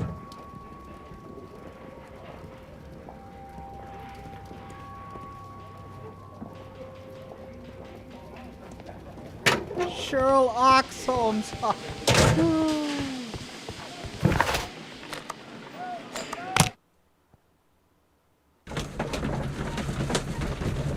Map of Baker Street.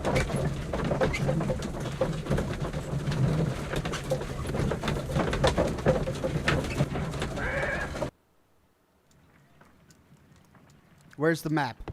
It's going to be on a wall somewhere. Is that the map? That's the map? Okay. Now we have two maps. We must combine them properly.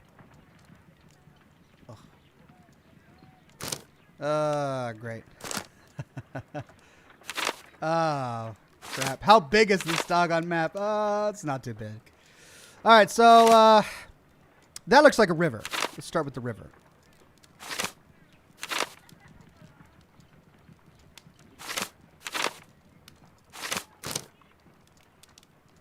Watson, pack your bag. We are visiting a location in St. Albans marked on Sir Rodney's map. Pack your bag, Watson. We're going to St. Albans.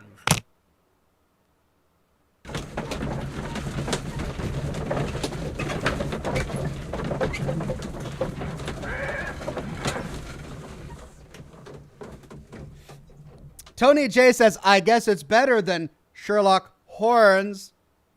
Oh, the pain. Search the excavation. Right. This archaeological site has been abandoned. Why did Bentcliffe come here? Archaeological field. Something forbidden. Site is closed until further notice. What should we do next, Holmes? Working on it. How do we get in there? Oh, open the gate.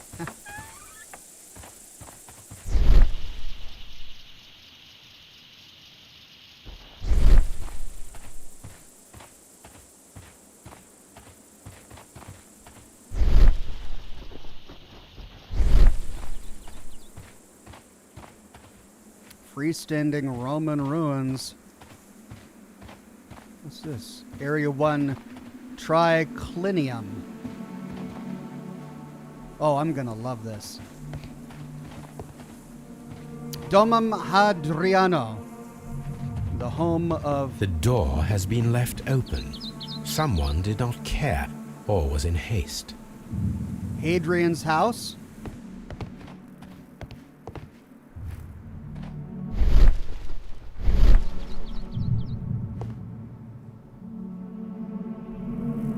This is the map of the site. We are at the heart of an old Roman city.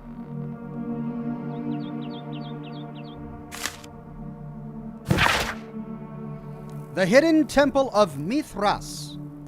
Followers of Mithras were covert, worshipping more conventional deities such as Juno or Neptune in their everyday lives. Mithras temples were usually found below the temples of other gods.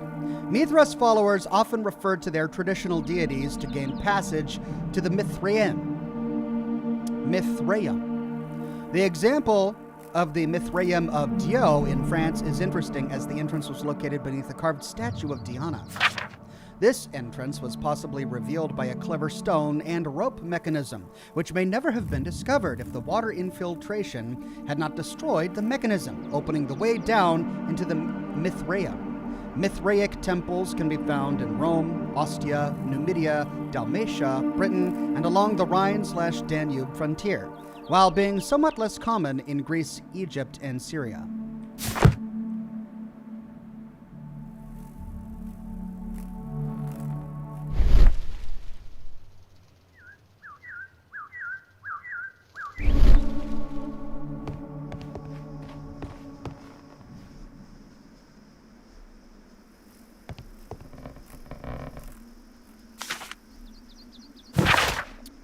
Curses and beliefs.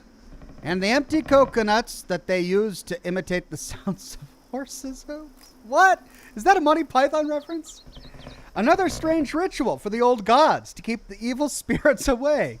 The people, feeling that the dark eye was upon them, would melt their valuables in the fire. Sub-Saharan tribes burned fruits, and the rich Roman families spared no expense, melting silver or tin. It is not recorded if such valuable offerings were thrown away with the ashes or if they were reused at a later date. Aha!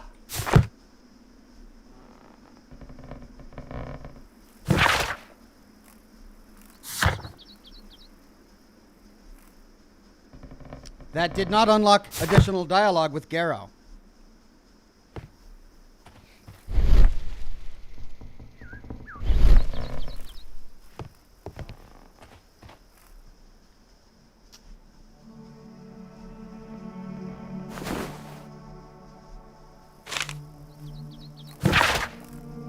Mithraic mysteries. And we got some metal cubes. The cult of Mithras was a mysterious religion practiced within the Roman Empire from around the 1st to 4th century AD. The name of the Persian god Mithra, adapted by the Greek as Mithras, was linked with a new and distinctive imagery. Worshippers of Mithras had a complex system of 7 grades of initiation, with ritualistic meals. Initiates would meet in the underground temples called Mithrae that were retained in large numbers. Retained? Yeah. The iconic scenes of Mithras show him as being born from a rock and slaughtering a bull, a tauroctony.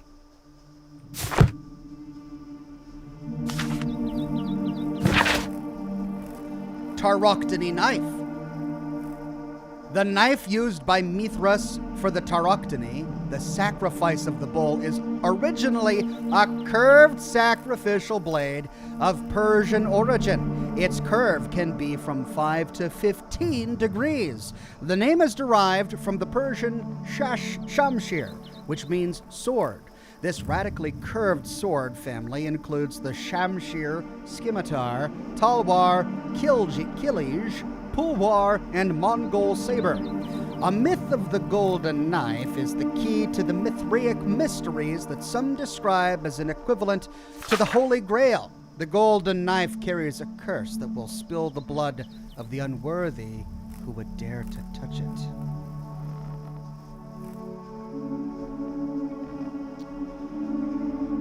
So he was killed by a tauroctony knife. He was the bull that was to be sacrificed.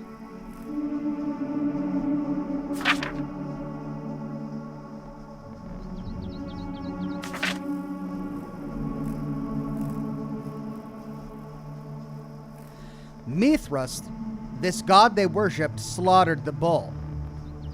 Our victim in this instance is the bull. Someone who put silver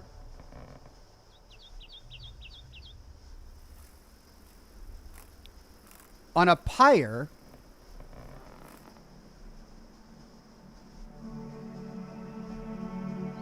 might also believe that to get rid of a bad spirit, you would use a tauroctony knife to sacrifice a bull. A book about Mithraic mysteries and the cult of Mithras. We can talk to Garrow about that. Now, we've got these mold pieces, 12 pieces that might be combined into a casting mold. A casting mold for a curved knife made of silver, maybe.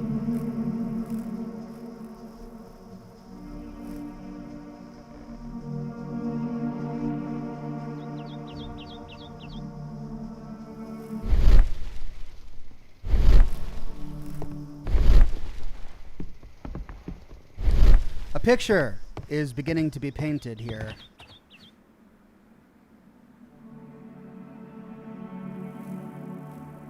And yet I'm not quite sure yet.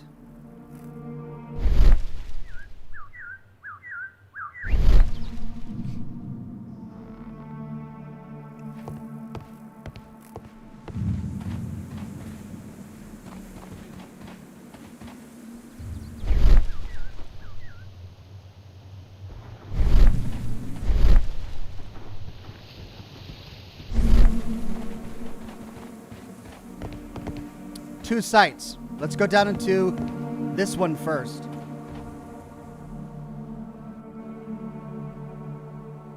Cyclops.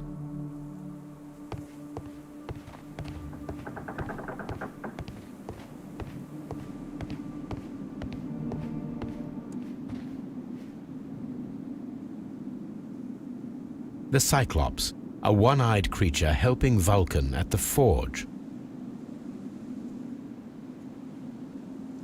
Vulcan, the god of fire and metalworking.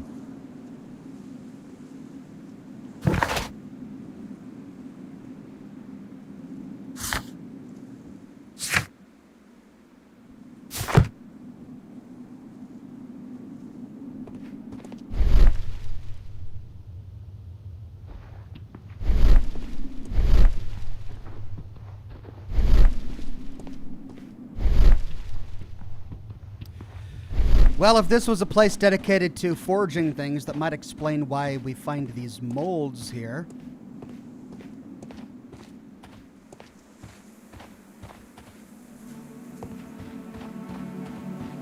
Area 2, pits.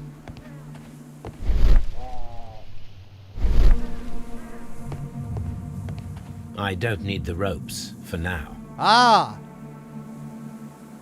But he descended into one of the pits. That's why he had bruising on his body.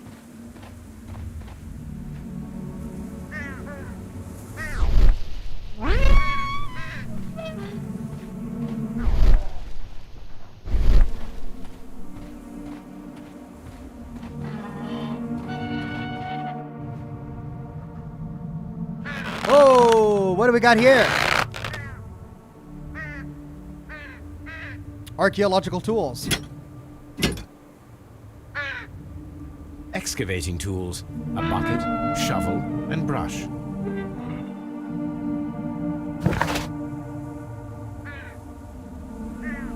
Find a use.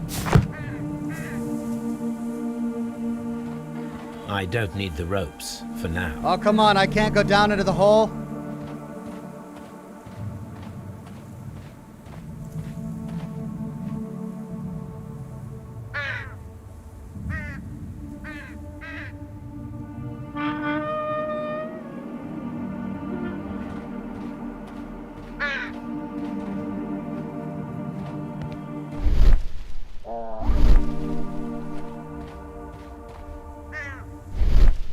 This one is strewn with cobwebs, so no one has descended into it just yet. All right, let's follow the boardwalk this way. Area 3. The Arch of Hadrian. Wow. Hello.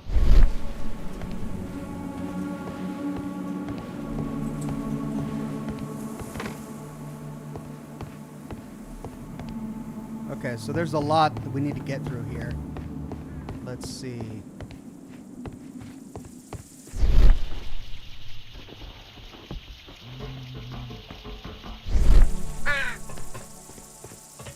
Nothing that we can interact with there. Let's go down into the pit.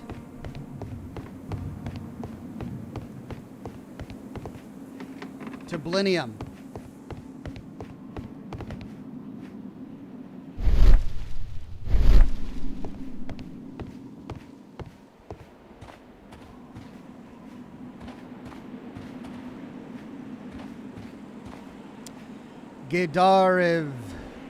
Gedarevum.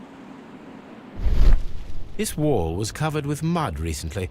What could be hidden here? Oh, come on. Frigidarium.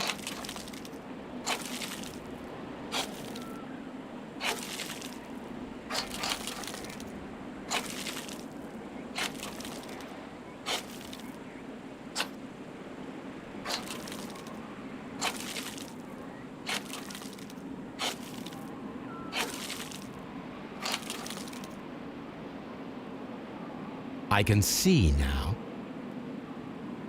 I can see clearly now the mud is gone. Frigidarium. It is located at the Roman Baths in London. Someone took the time to hide the fresco, but what for? I need to visit this place.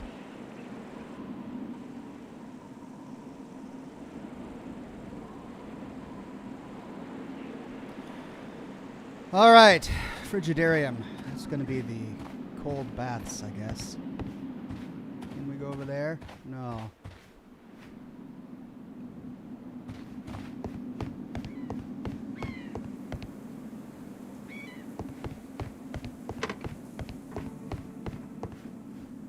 Okay, that goes back that way.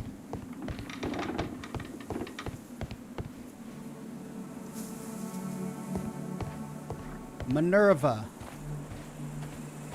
It is a statue of Minerva.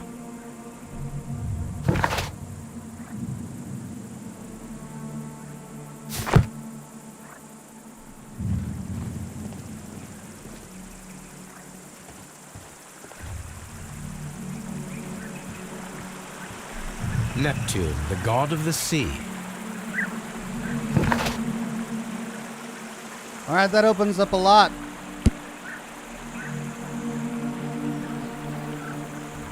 Find a use.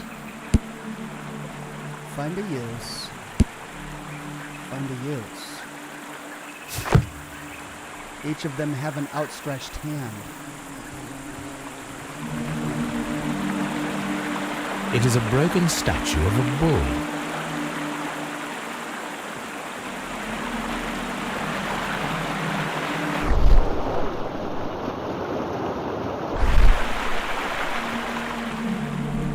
Minerva has an outstretched hand. Neptune has an outstretched hand. What can we put in their hands?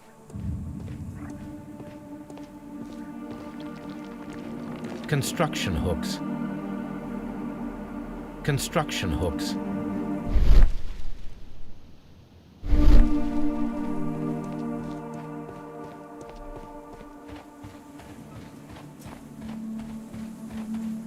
Area 5, the temple.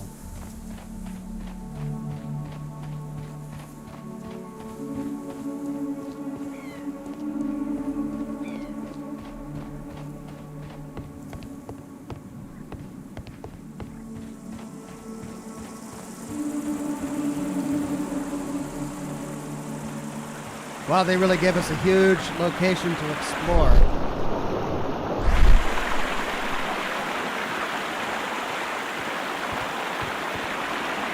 Gaz says, what's the downside to eating your watch? It's time consuming. New cigar.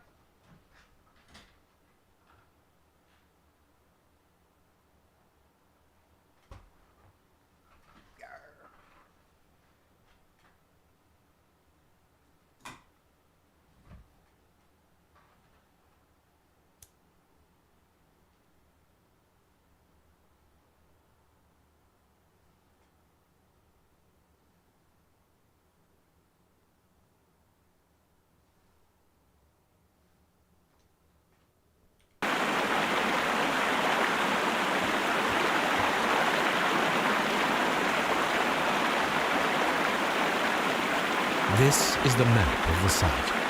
We are at the heart of an old Roman city. So the hooks went on ballistas. Siege hooks. The gastrophets were used with ropes and hooks for sieges.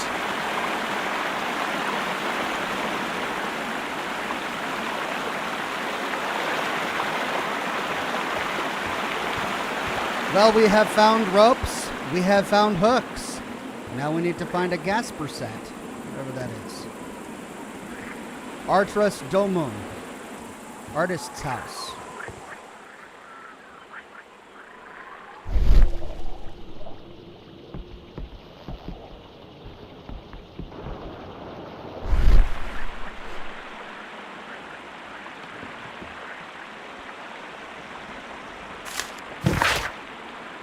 Gastrofets. Calvin, Hobbes and you consider yourselves as being so smart and funny. Great at Calvin and Hobbes reference. I had a good laugh when you froze Miss Durkin's notes about the Arch of Hadrian in the ice. However, our thesis exams are just ahead, and as you are the so-called brain of your improbable duo, I have to warn you that my Gastrophetes model, the ancient Greek crossbow, and not the medical device to relieve constipated people, as you might have thought, is not to be touched, or else I'll have to inform Mr. Wormwood, about everything you've done these past 2 years. P.S. I hate Hobbes's tuna sandwich. S. Spittle.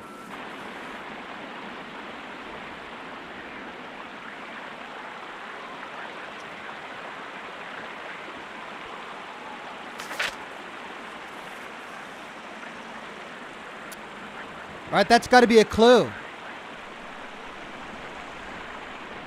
Whoever this Calvin is froze something in ice as a joke.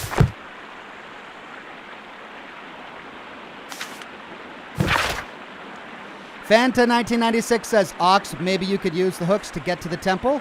Maybe. I need to find the crossbow first. Bentcliffe's Power. Dear Lord Blackmore, the manager of the baths, Sir Gregory Pitkin, was quite a nuisance at the start when I arrived. After you stepped in, he became rather more helpful. Occasionally, people of his rank are not well suited to a work of such great magnitude. They lack the necessary vision. In a few weeks' time, I hope to bring good news of the Strand Lane baths. I am on the verge of discovering a major archaeological artifact, one that might be used politically by your party to demonstrate the strength of our ancestors and fulfill the need to protect our empire from any present and future threats. Kind regards, Sir Rodney Bentcliffe.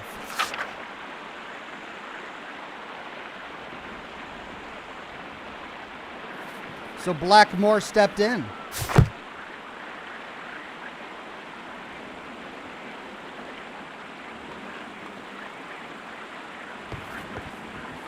This is a reproduction of an ancient Greek crossbow.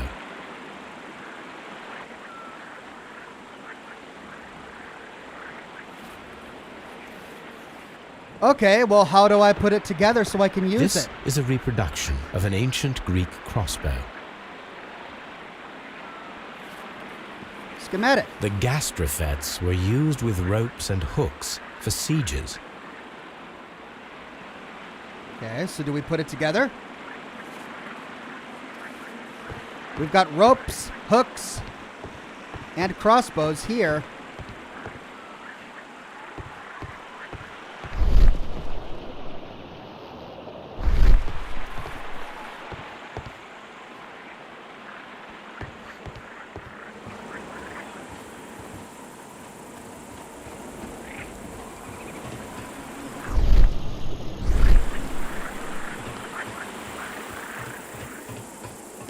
So by reading that, I completed...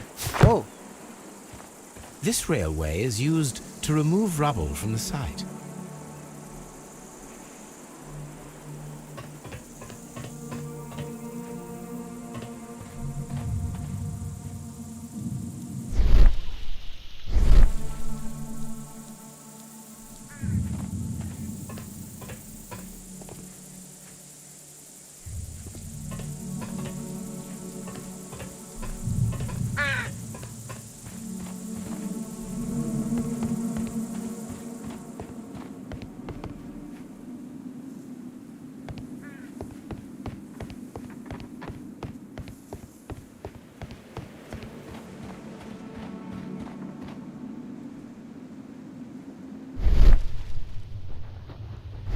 Okay, so by reading that last document, I have examined the entire site. I now need to piece together the rope. I don't need the ropes for now. Okay, maybe this is something I need to do later.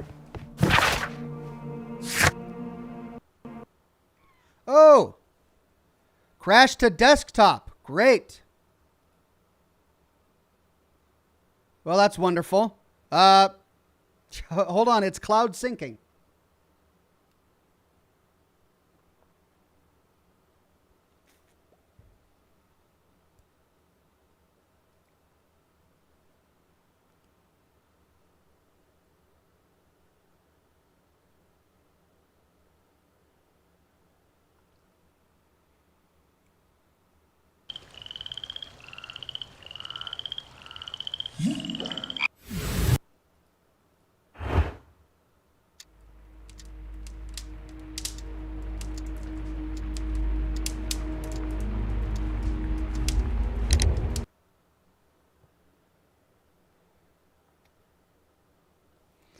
Let's see where it puts me.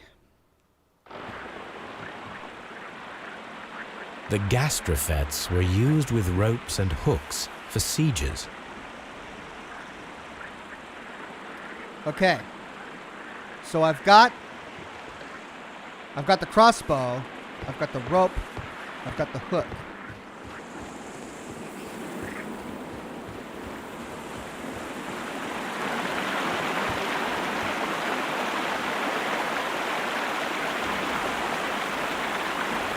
This is the map of the site.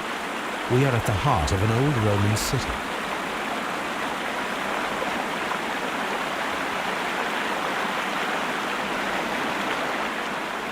The gastrofets were used with ropes and hooks for sieges. Okay, so clearly this is where we're going to use the gastrofets.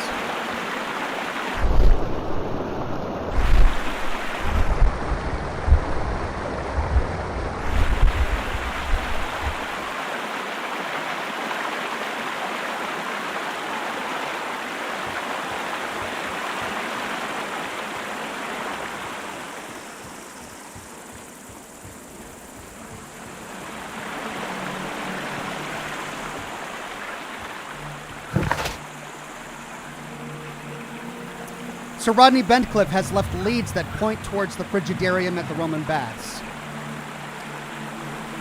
All right. So maybe we need to go back to the Frigidarium first.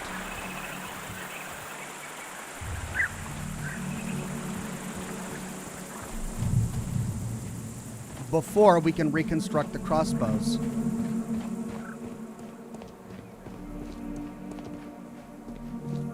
Because there's the hooks. Construction hooks. And we've already found the rope.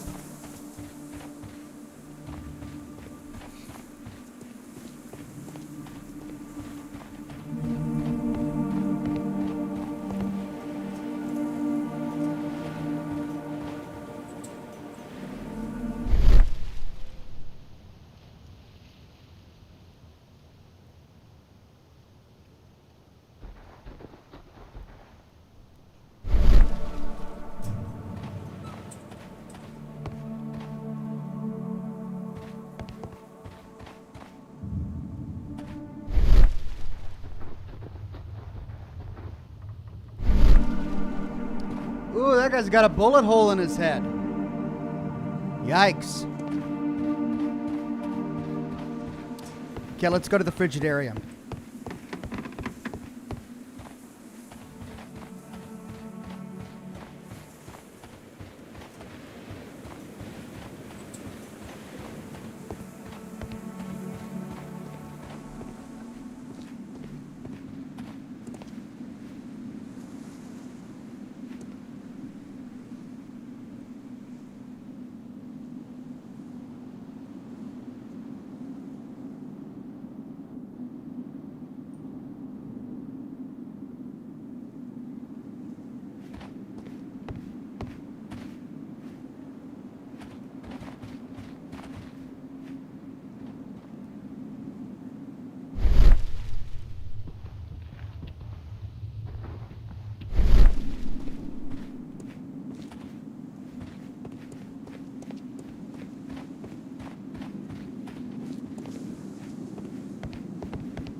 I'm always wondering what's on your mind, Holmes.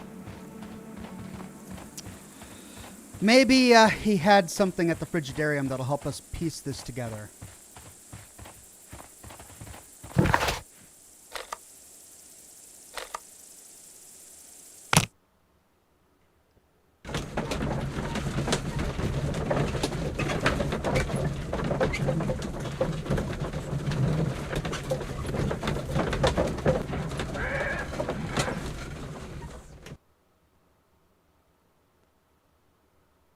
Mr. Holmes, we've cleared the corridor to the Frigidarium. You can visit it now. Thank you, Mr. Phillips.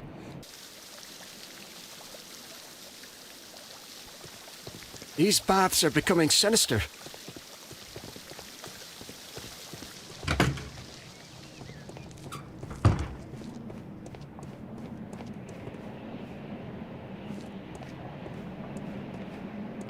Okay, so that's what's collapsed.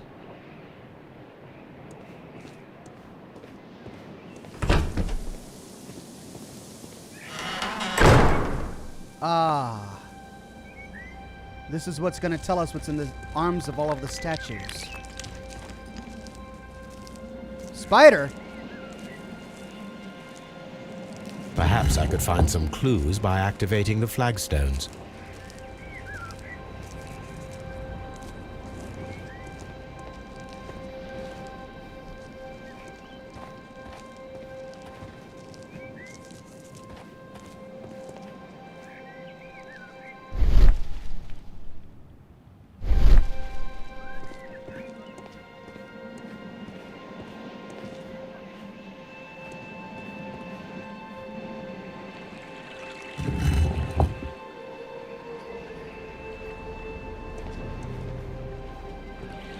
Do we need to do it in order, or do we just have to hit them all?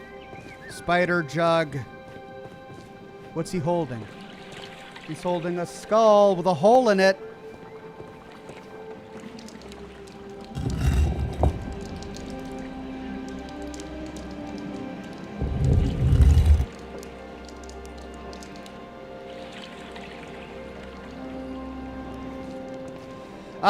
Alt Grendel says, chat says you need to go to Baker Street before you can build the crossbow. Okay, I'll take a look at that.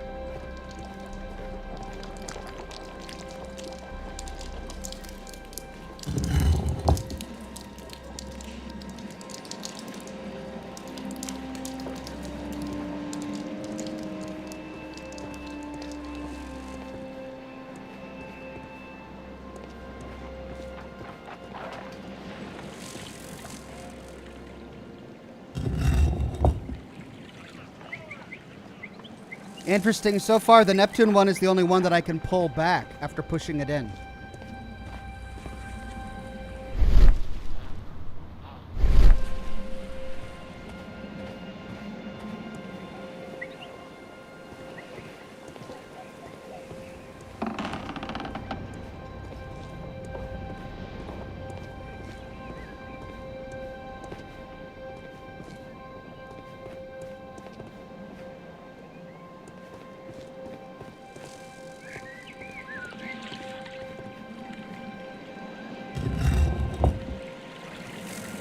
Now this one.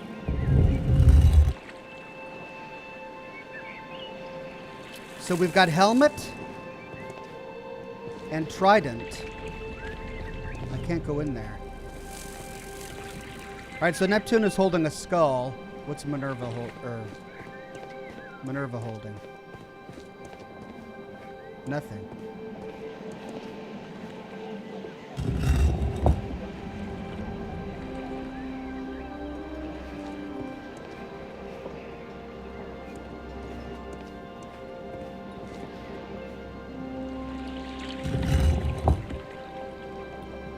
Ooh. A hidden symbol.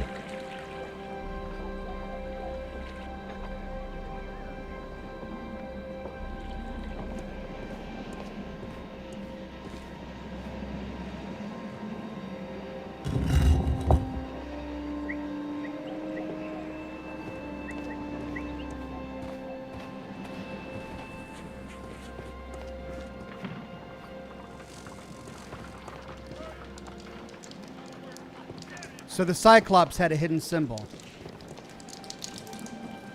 Let's see if any of the others did.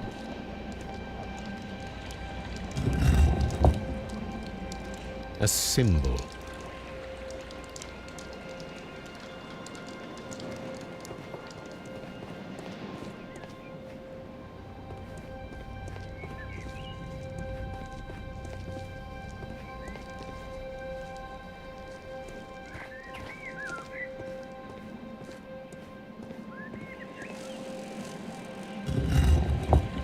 That's it.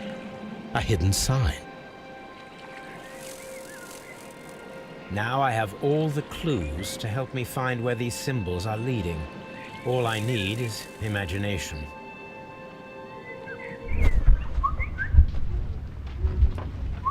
Okay. Combine all 3 statue elements to reveal their secret.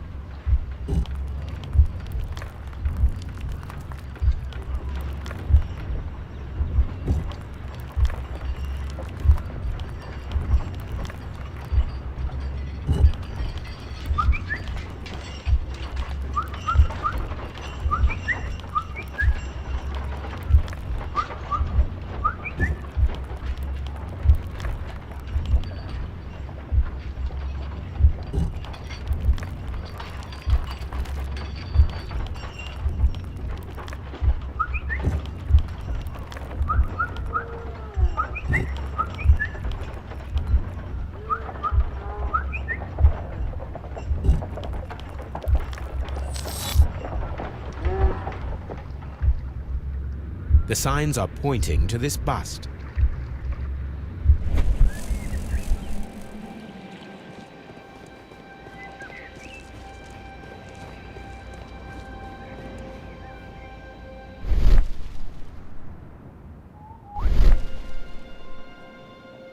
Hello.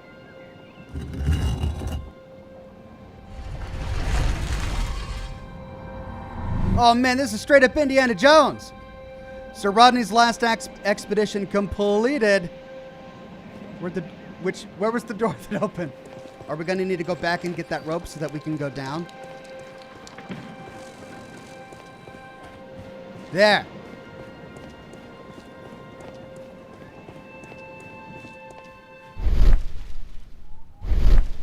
Oh, there's already rope here. Down we go. Oh! What is this place? I am unsure, Watson, but everything points to the fact that it was the last place visited by Sir Rodney Bentcliffe. We are approaching the end of this mystery.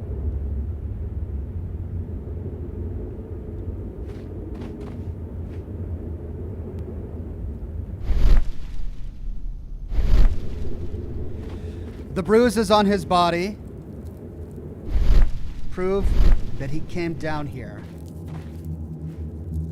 Oh, there's the missing slide. A broken glass plate. What is it doing here? I should examine it at Baker Street. That's why we need to go back to Baker Street. That's going to let us go back and assemble the crossbow. How very peculiar. An ice maker. Why would Sir Rodney have brought such a device here? Oh. A sack of crude salt. Maybe our first thought was right. Maybe it was an ice knife.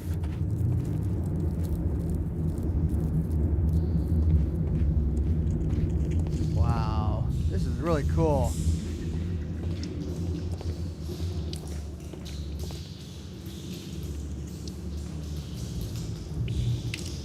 Mithras, the god, clothed in Anatolian costume and wearing a Phrygian cap, killing the bull.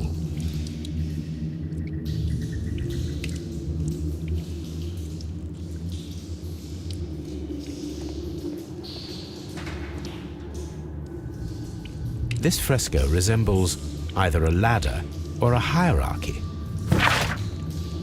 Oh, great. The 7 grades of Mithras initiation. Bird, pot, scepter. Okay, I don't even know what all these are. This fresco resembles either a ladder or a hierarchy.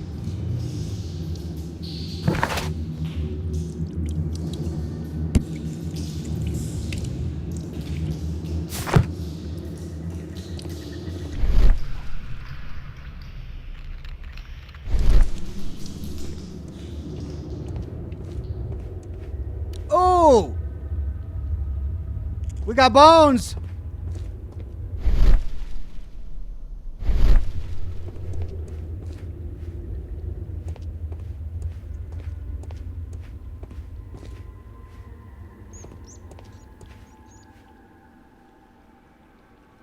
Brushwood? The fire casts a shadow upon the floor. Oh, trippy. And we've got mummies. Melina Richards with a tip. Mummified bodies. We're in some type of catacomb. Thank you, Melina.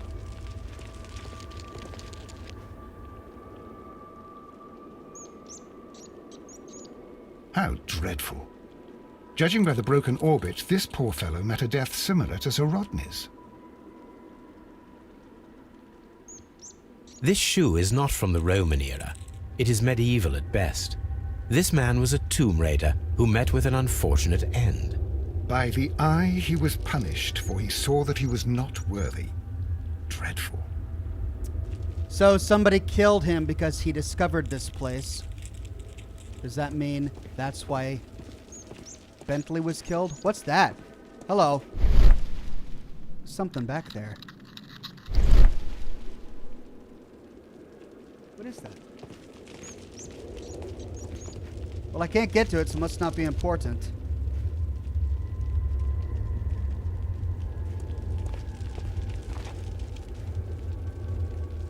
It resembles a bull.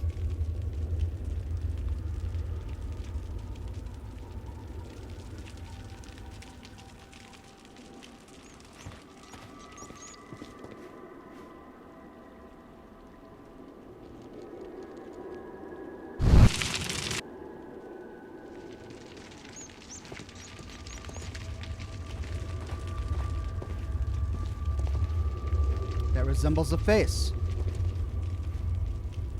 It is very similar to the face of Mithras. Do we have a Mithras cult that is still going on all these years later? The pillar collapsed a long time ago. Oh, so we can't light the... Oh, there's another skeleton up there.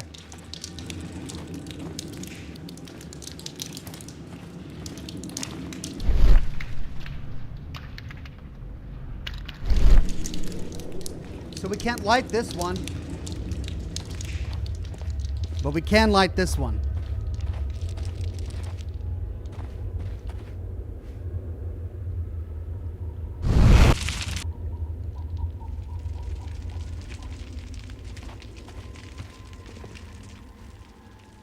Trident. That is the symbol of Neptune, the god of the sea. So what are we missing? We've got the trident, we've got the bull, we've got Mithras. A bow?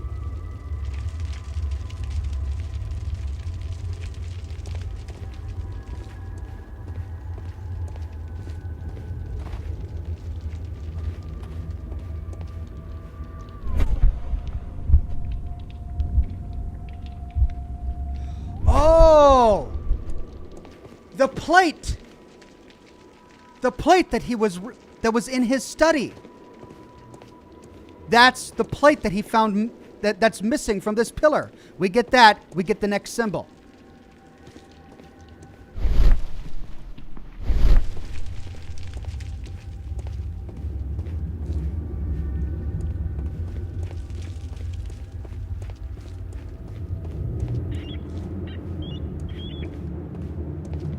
Mummified bodies. We're in some type of catacomb. Mummified bodies. We're in some type of catacomb.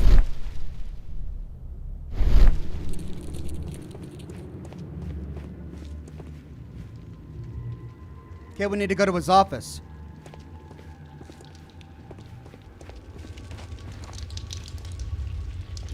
That's where the plate would have gone.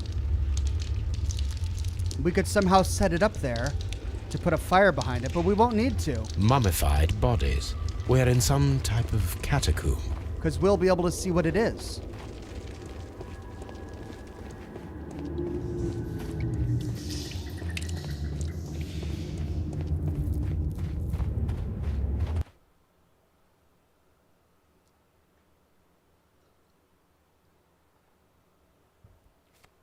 bow possibly, or a helmet, says Melanie Richards. Yeah, it's either a bow or a helmet. Probably the helmet.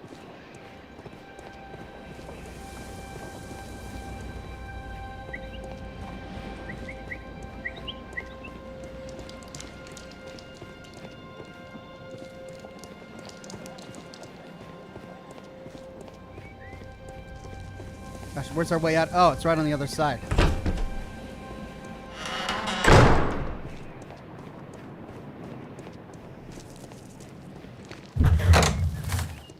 There it is. No, it's not a bow or a helmet. It's a crown.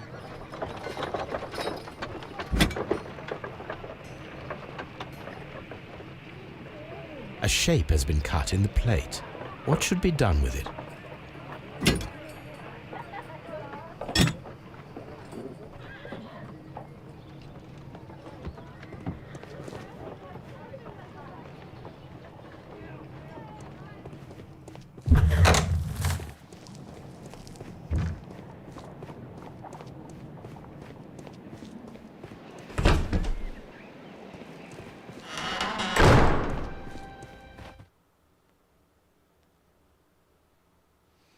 I know what should be done with it.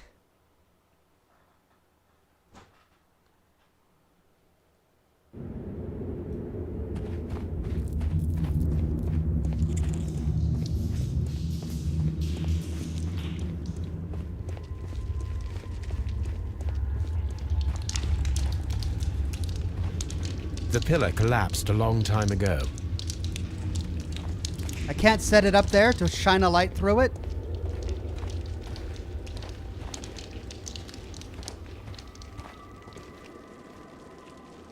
I can't put the plate here.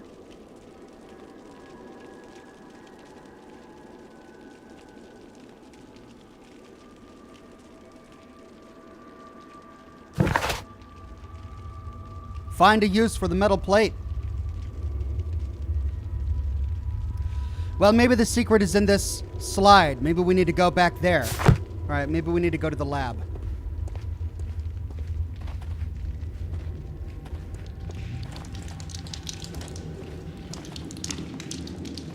All right, well, I guess we can't put it in there just yet. Let's go back to Baker Street, do some experimentation.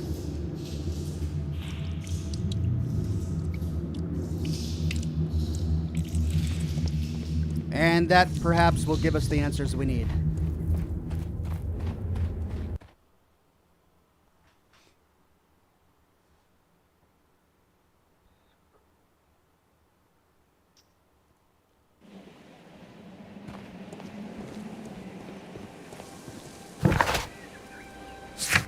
Wait, I don't have to walk all the way out, do I?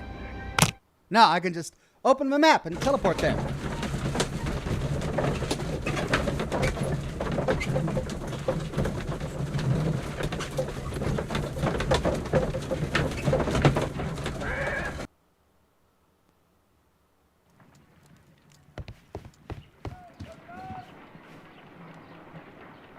There are 12 pieces here. Let's try to gather them.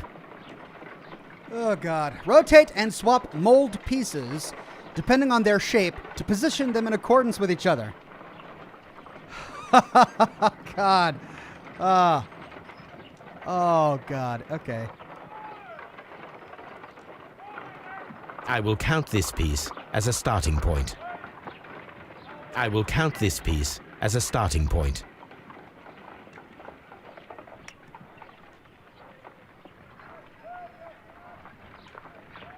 I will count this piece as a starting point.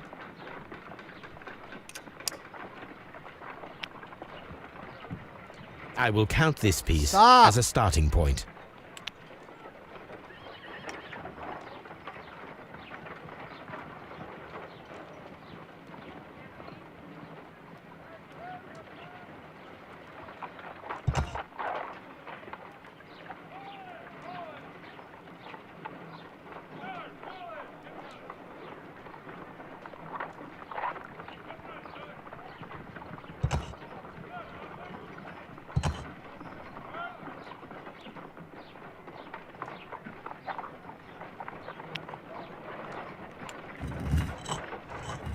Oh! Crap. No, this one needs a...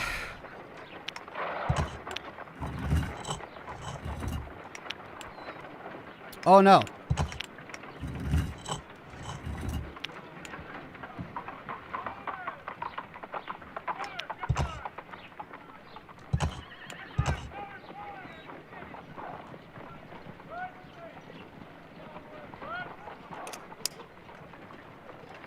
No, I want to... I will count this piece as a starting point. Why is it wanting to do the bottom one?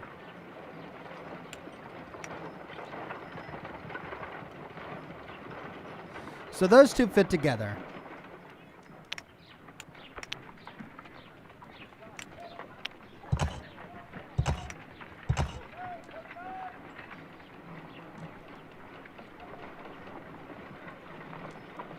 Those two fit together.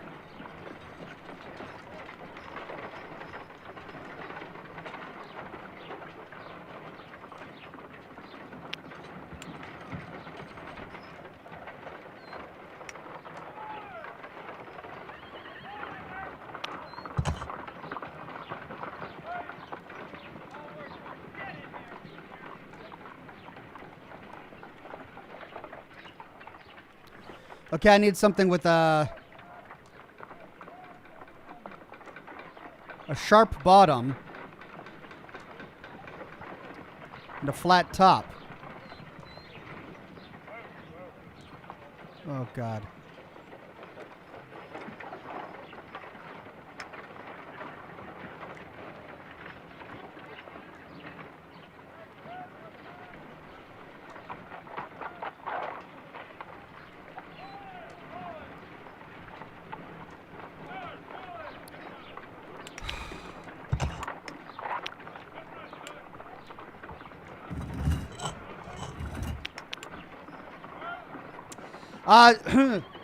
Darth Purge Trooper says, love your videos. Had to say thanks for all the Fallout vids to keep me sane during quarantine. And also just for making cool videos, Noodle. Thank you. Okay. No, that doesn't fit.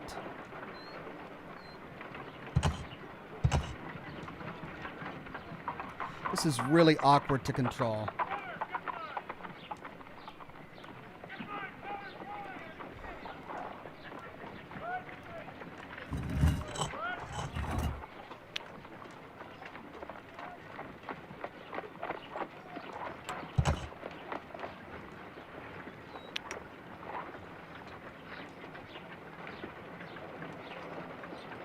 There.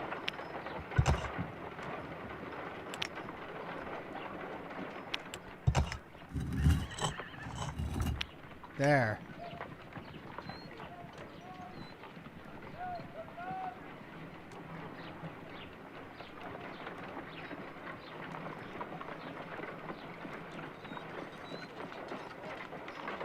Okay, so those two fit.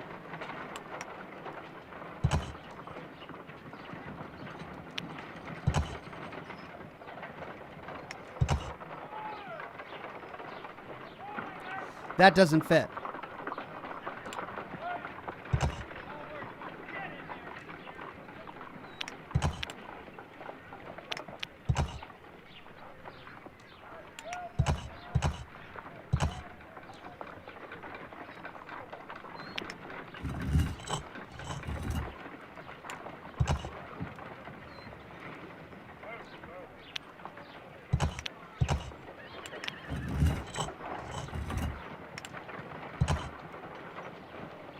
Nope.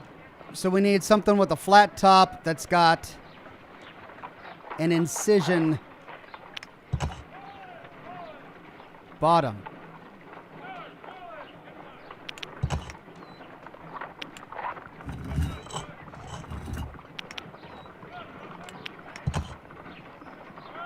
Like that. Okay. That corner done.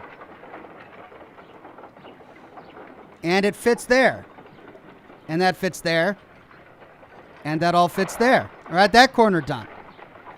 So, that means this one needs to go on top.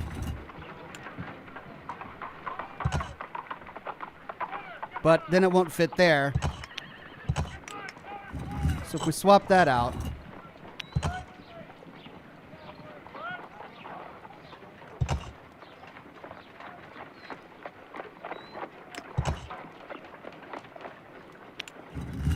No, no, no, no, no, no.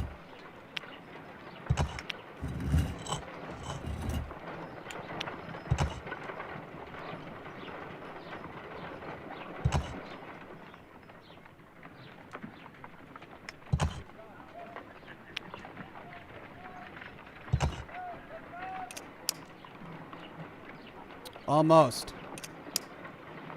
So those are in the right spot. Oh, I see.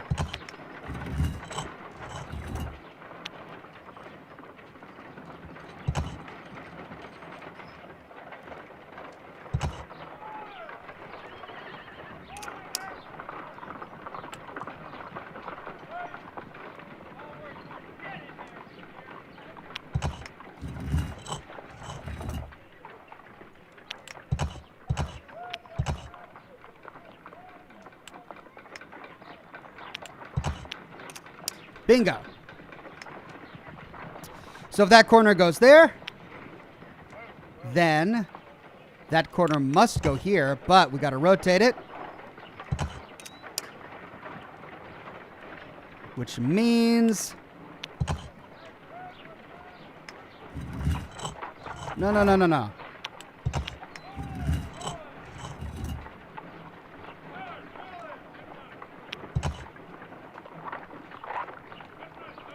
Oh, wait, that doesn't work. Okay, where's an incision corner? That one needs a space for that.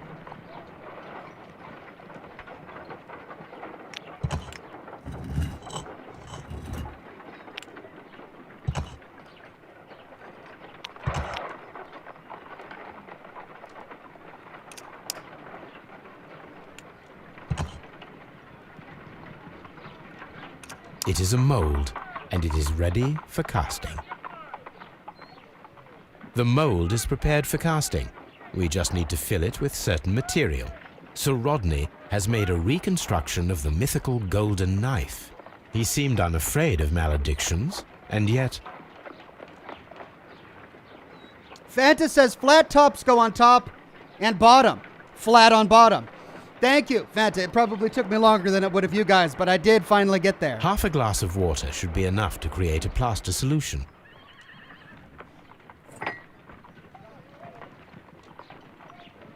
Is it going to make me actually stir it, too? I bet you it is. Yeah.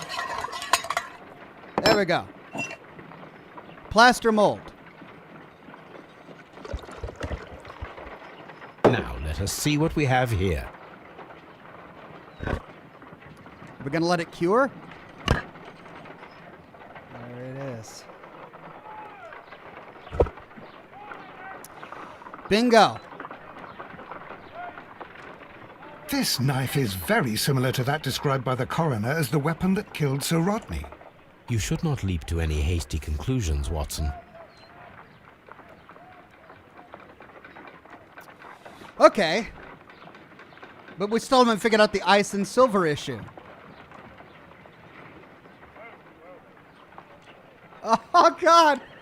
I got to do a puzzle now. Oh, man. Really? Oh.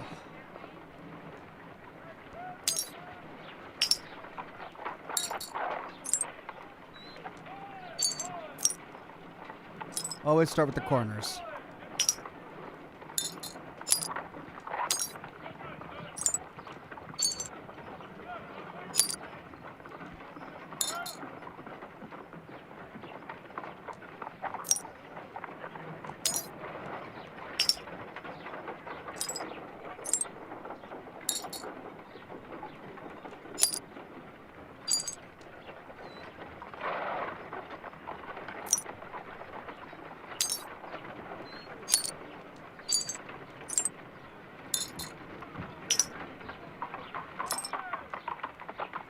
Done.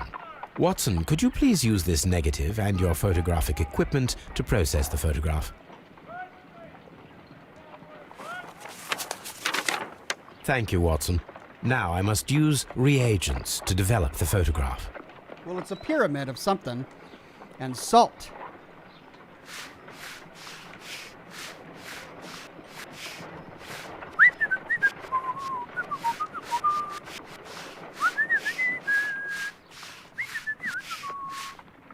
Ice cream in the desert.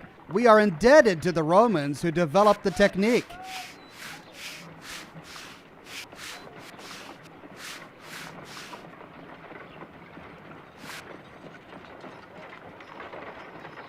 Ice cream in the desert? We are indebted to the Romans who developed the technique. Ice cream. Ice. Salt. Ice cream. Another archaeologist, most probably. Sir Rodney. The Pyramids of Giza in Egypt. So that's it. Salt and crushed ice may help to create ice cream. Now we got ice cream? What? Okay, crushed ice in the champagne bucket. Salt in the frigidarium.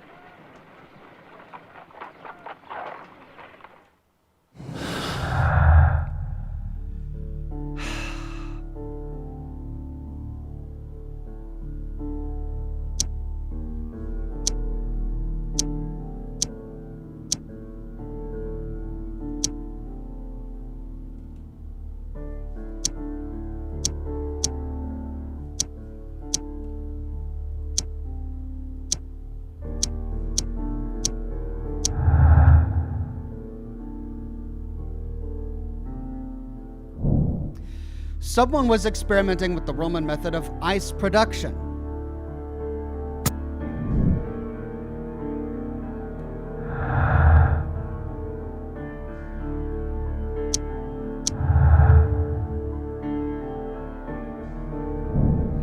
An item of silver has been recently melted in the brazier.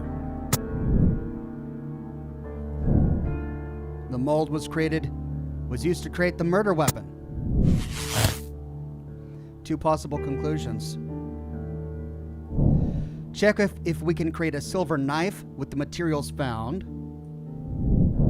Check if an ice knife can be created with the materials found.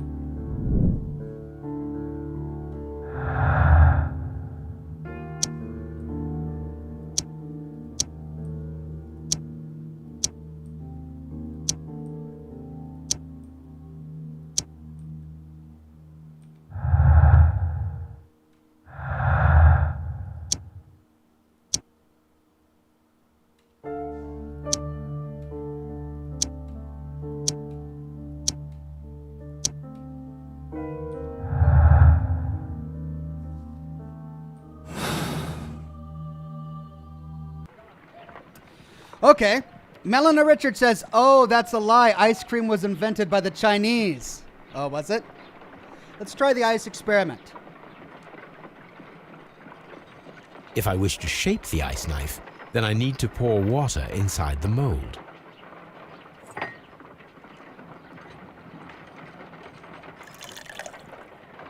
Ice, salt, and then the mixing. It should be elementary. We need to reach minus 20 degrees Celsius to fully freeze the water inside the mold.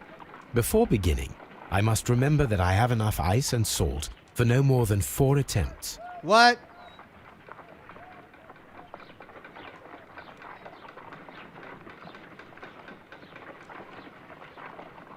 Ice, salt, and then the mixing. It should be elementary.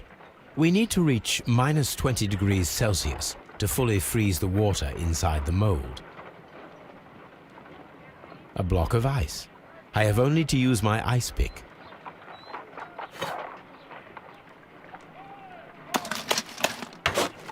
Holmes, look. The temperature is reducing.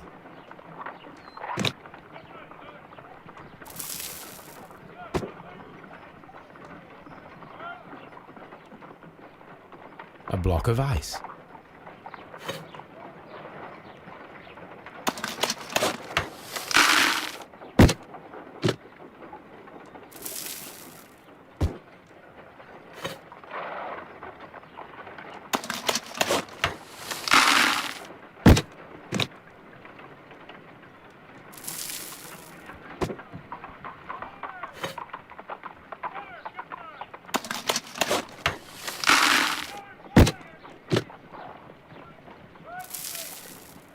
Will that do it?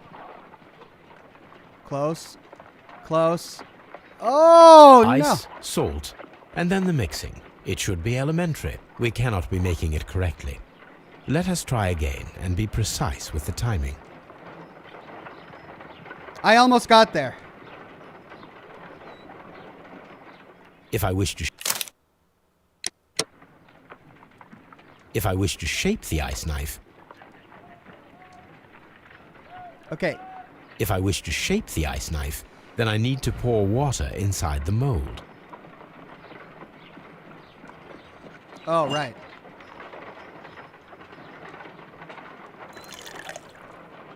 Ice, salt, and then the mixing. It should be elementary. We need to reach minus 20 degrees Celsius to fully freeze the water inside the mold. Before beginning, I must remember that I have an...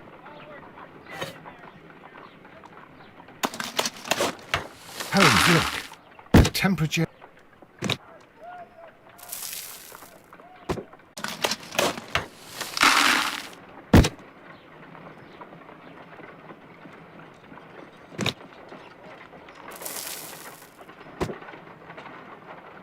So close.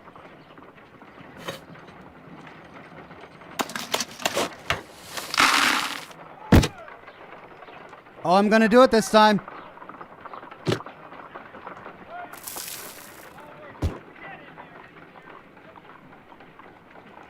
Excellent. Now we must check to ensure that it is adequately frozen. Bingo.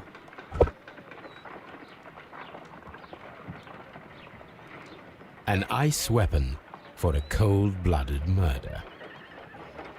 An ice knife. A surprising and yet a very brilliant idea. It's the perfect weapon.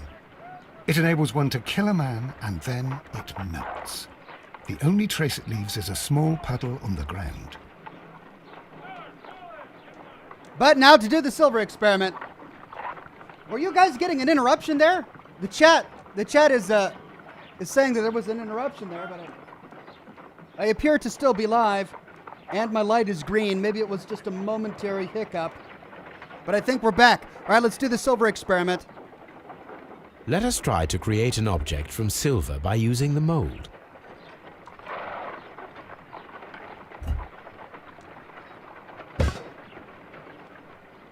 It will take a minute to melt the silver with my gas burner. Done. Now I can proceed further.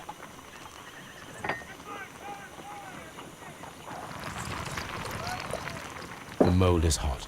I should wait for it to cool down. Done. Now I can proceed further.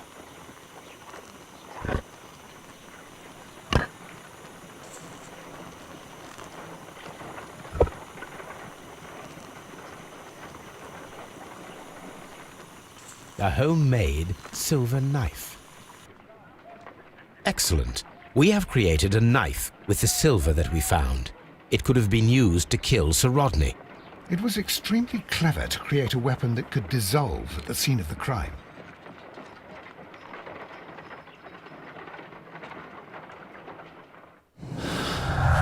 So both would work.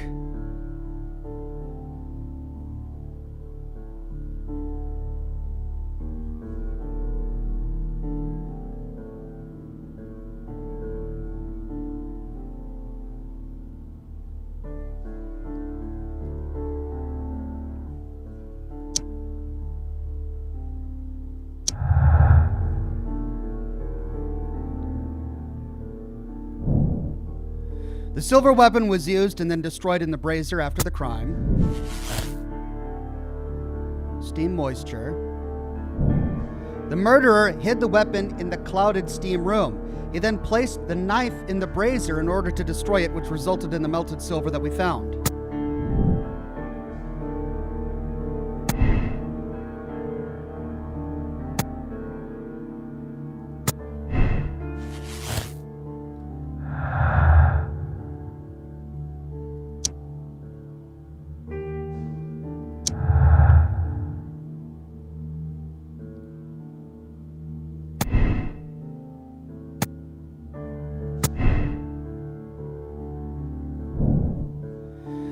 The ice weapon was initially created and then preserved inside the champagne bucket.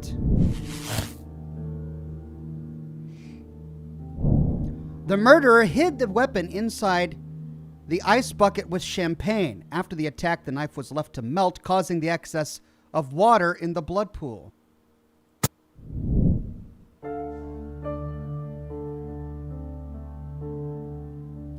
The problem with this idea is that the person who brought the champagne was Rodney. And he wouldn't have likely crafted a knife to kill himself. Fanta says, would a brazier reach 900 degrees to melt silver, though? I mean, it had to. We found melted silver inside. Melina says, ice is a murder weapon. It's pretty chilling. Oh, that it is.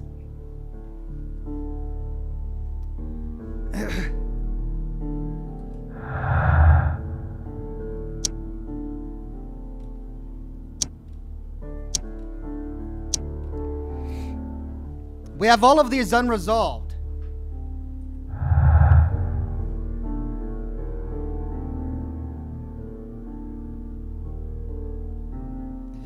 So if the ice knife is the method,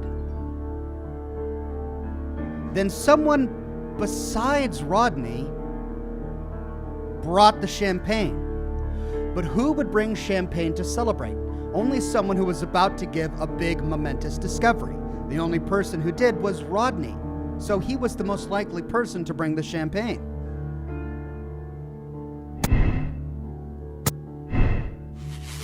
Yet could that much water be mixed with the blood simply due to the humidity? That's another problem. I don't know if the steam in the steam room was enough to fully dilute the blood.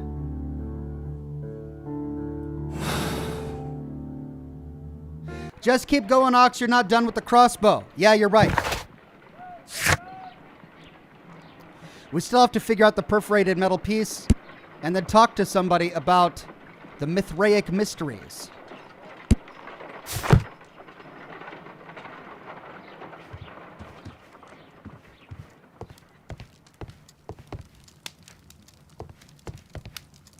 This is where I keep my post.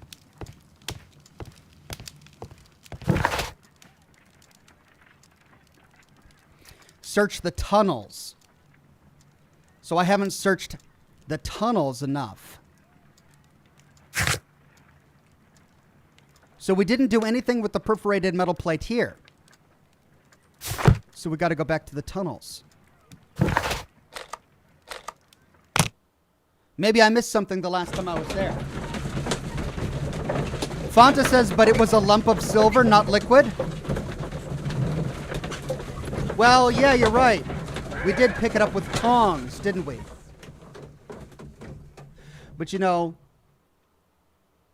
maybe the brazier wasn't hot enough to completely melt it into a liquid, but melt it enough so that it no longer kept its shape. It was no longer recognizable as a knife.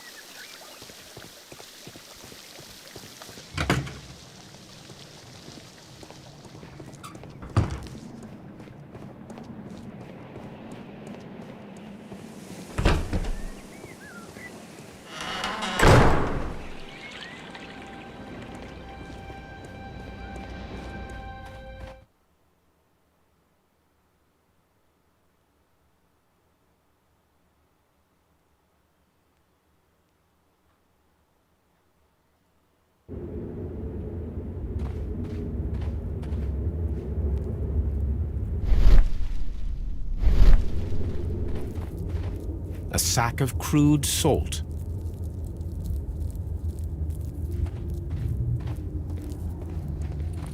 Why is the salt down here?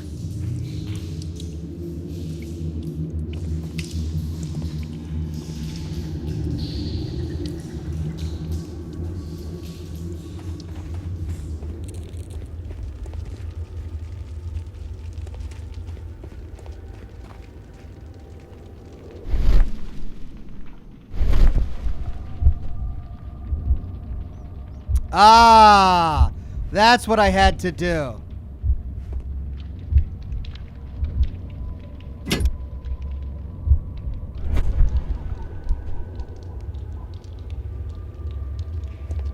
in my mind palace.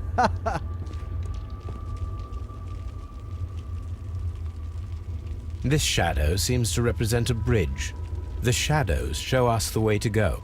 We will find Mithras after Neptune, the bull, and the bridge.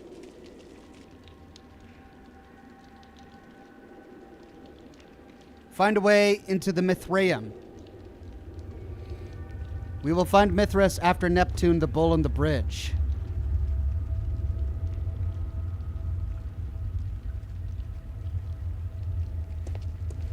Okay, maybe now we can go make the crossbow.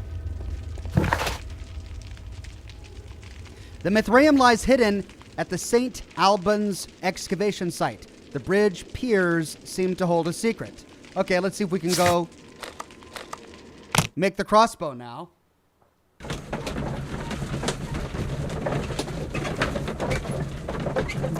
Harry Mason says maybe the blade was ice, but the handle was silver, each being made separately. And then affixed together. But remember, it was thrown. How could you get the ice to stay inside the handle? Well, I suppose it's possible. All right, let's see if we can build this crossbow now.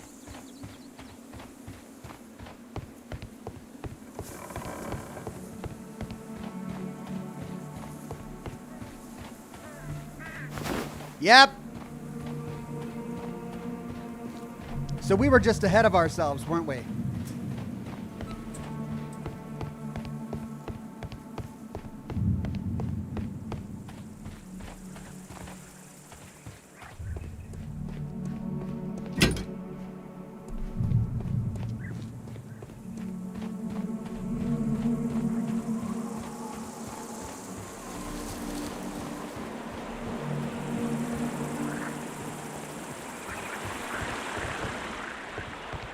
This is a reproduction of an ancient Greek crossbow. What? Dismounted device.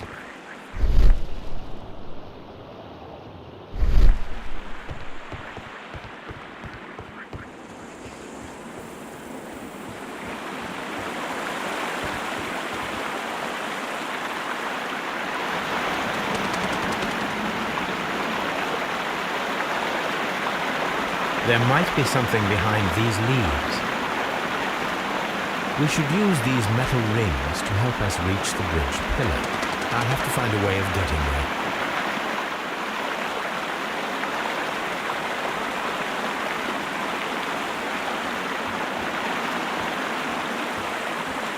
Now can we go get the crossbow?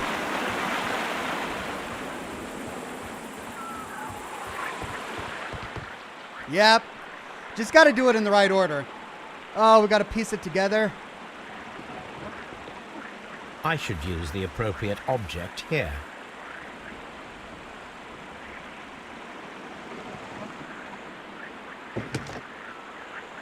I should use the appropriate object here. Come on, man. Mechanism, handle. I should use the appropriate object here. I should use the appropriate object here. Handle joint. Mechanism housing. Shutter groove. Bow.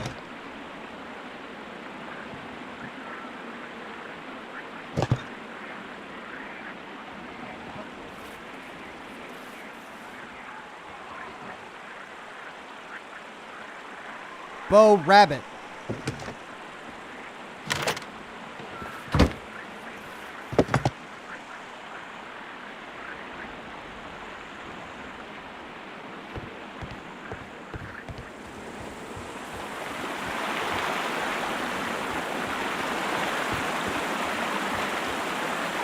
Those rings on the bridge are perfect targets.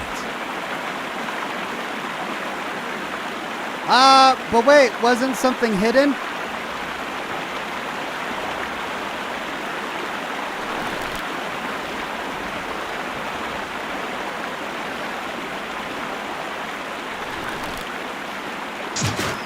Firing a gastrophytes requires a lot of practice.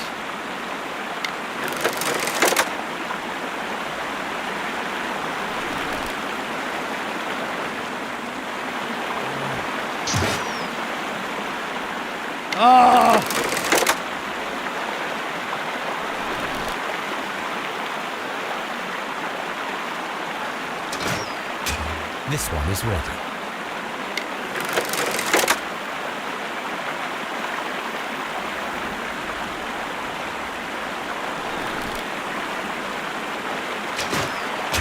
This one is ready.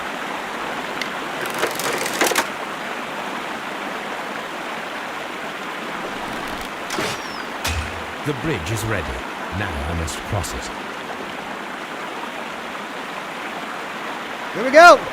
Press to continue. Oh, shoot. I'm going to fall to my death.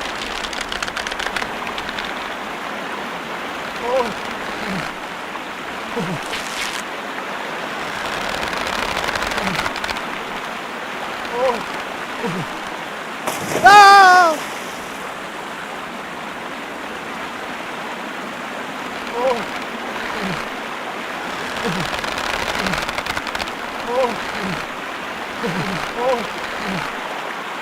Oh, God.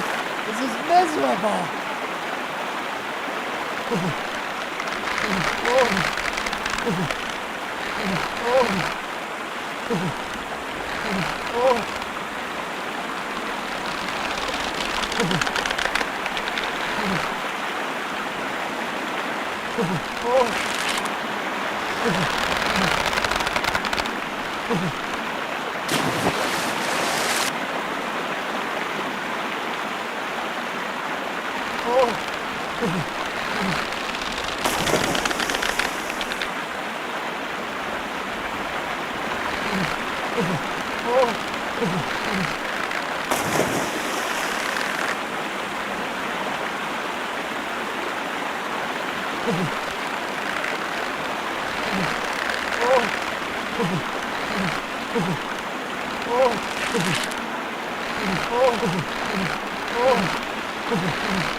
I hate you!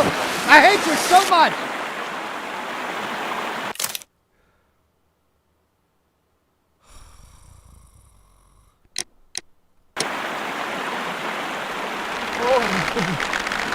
This is so stupid.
No! I was so close! Oh, all right, one more time and then I skip.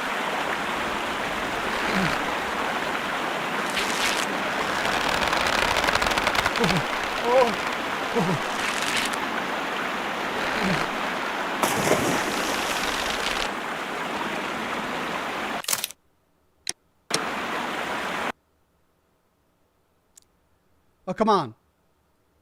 Are we inside the hidden temple of Mithras, Holmes?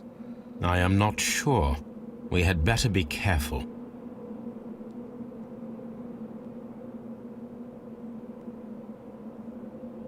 Well, I feel like I missed something there.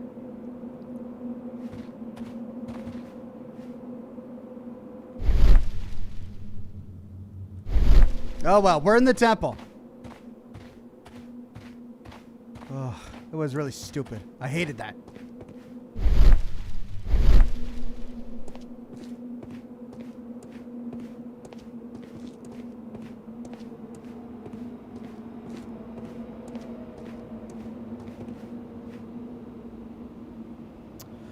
Oh, great. More symbols.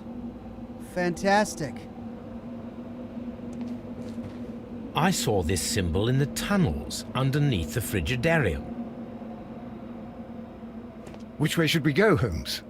There ought to be some clues here. Let's take a look around. I saw this symbol in the tunnels underneath the Frigidarium.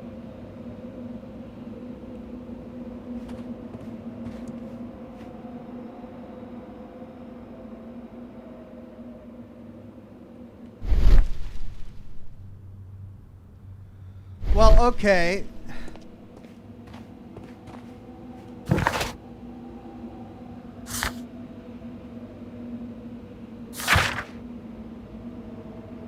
The initiation grades of the Cult of Mithras. Do we want to go to the top?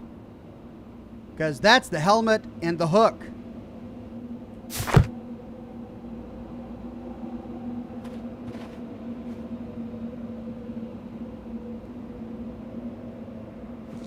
Helmet. I saw this symbol in the tunnels underneath the Frigidarium.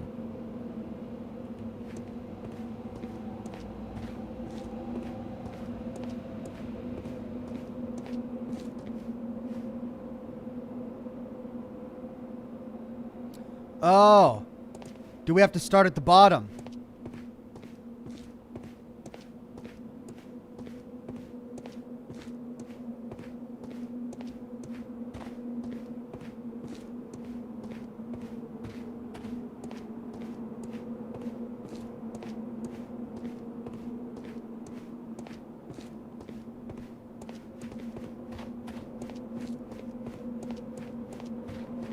Okay, well, that was a big loop. Maybe we need to start at the bottom. And if so, that's the pail, the bird, and the scepter.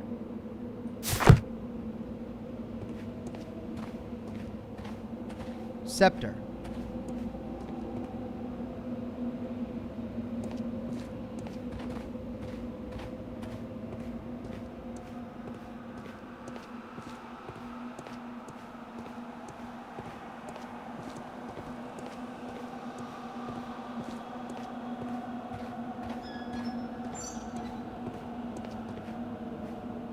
Okay. Next is the bridge thing.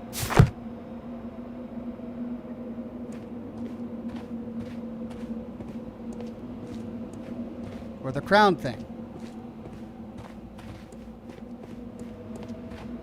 All right. Table with stones.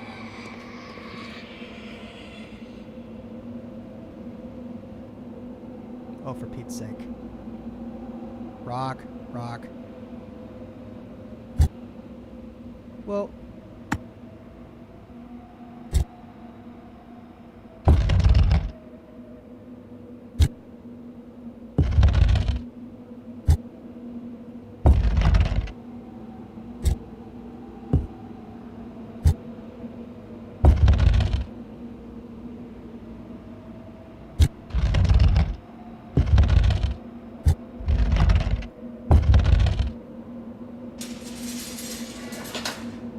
Great. Helmet, or whatever that is. It's helmet. No, it's whatever that is. Because helmet is last. Whatever that is.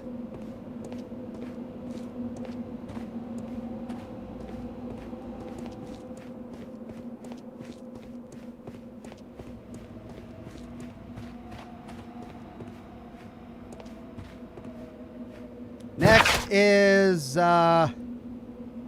spear, racket, or bug. Bug. Horseshoe. Bug. Oh, great, water.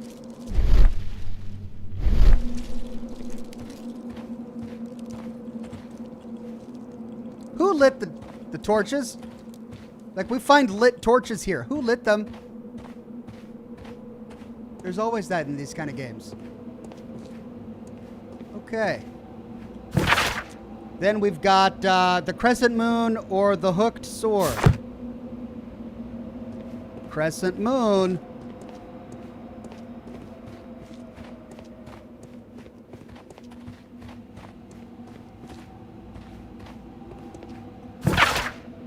Then we've got a torch, a fishing pole, and a sun crown. Sun crown thing.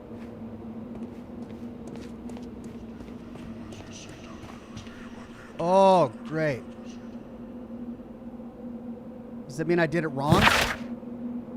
But there was a sun crown thing.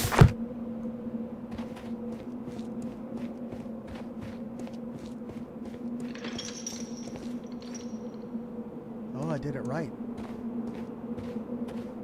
Yes!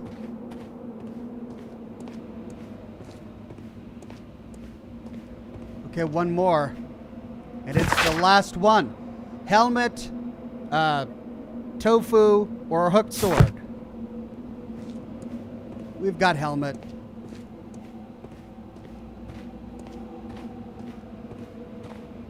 Oh, but great. Oh. Well, that's the way out.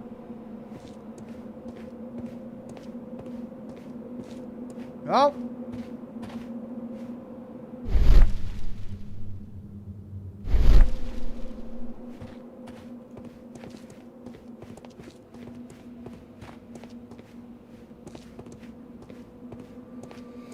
There we go. Up and out.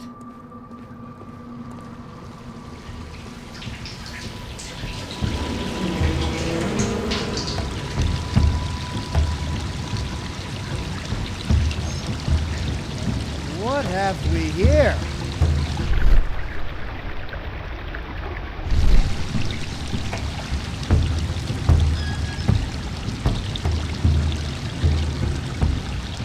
Look, it's the golden knife. But how to get it? Crap. I should have talked to somebody about the statue. Before I came here.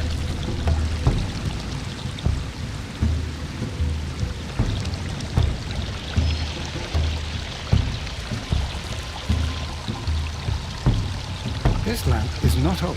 The oil is still fresh. Perhaps Sir Rodney passed by here. No, I do not think so. Remember, he went no further than the catacombs underneath the Frigidarium. The murderer left this lamp.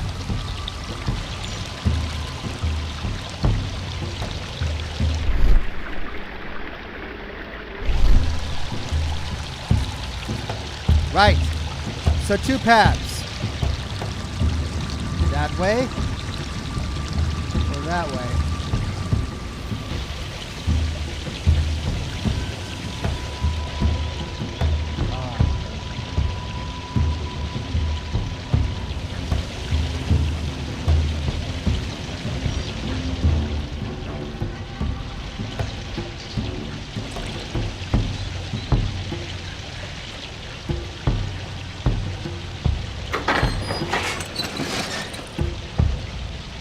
Watson, I need your help.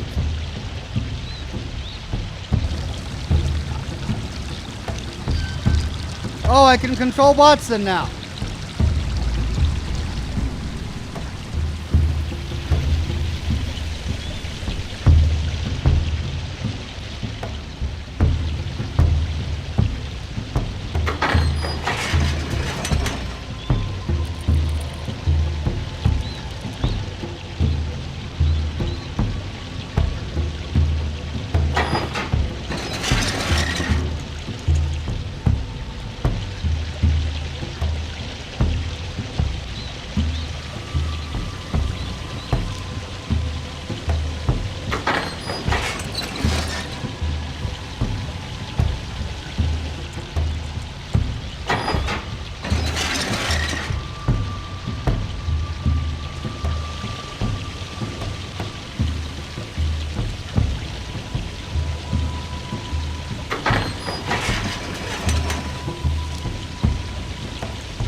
There we go.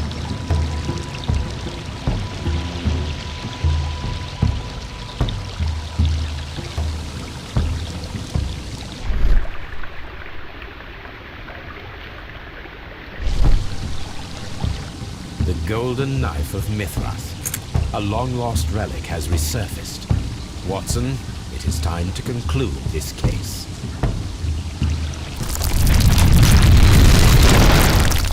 Excellent. Now, we should find another way of getting out of here. Excellent, he says. Our way out is blocked. He's like, excellent. Well, now we get to find another way out. Oh, great. Oh, that's the door behind us.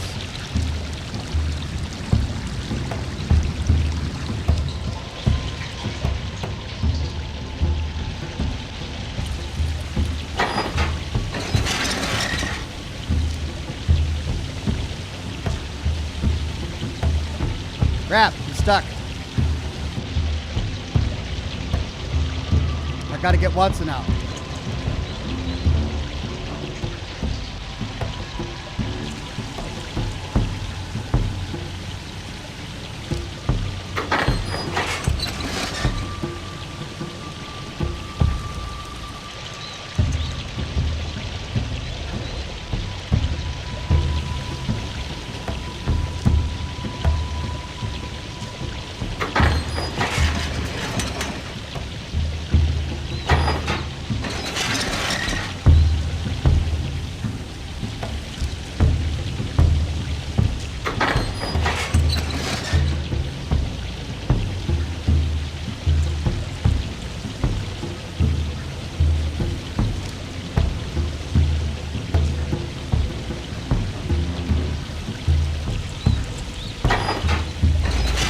So that's the one I need to do. What's the one that lets Watson out? That one. Nope.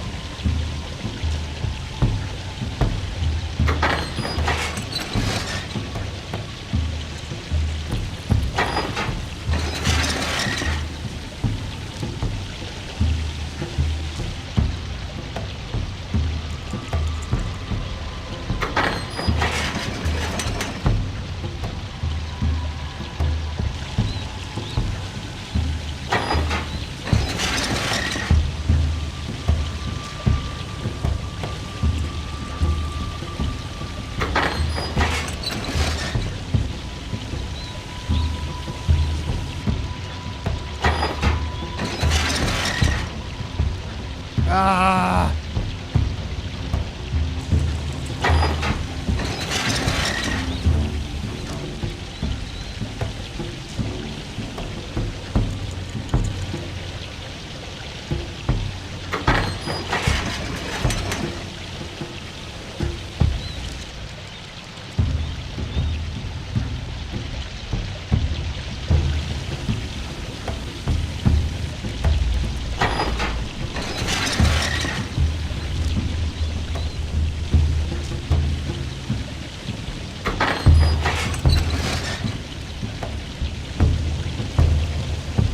Okay, well, I can get Watson out now. Ah, there we go. This mechanism seems inactive. Most likely the door it controls has already been opened.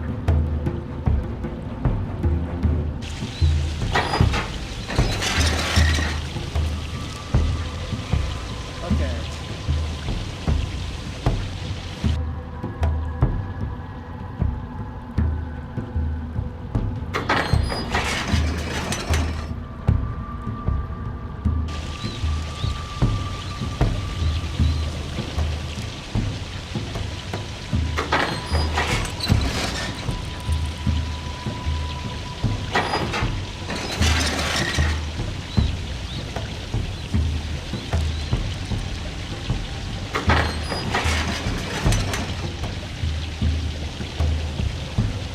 So he is stuck in here. So I gotta have Watson in the other one. The door controlled by this mechanism is already opened.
Okay, now he can get out, but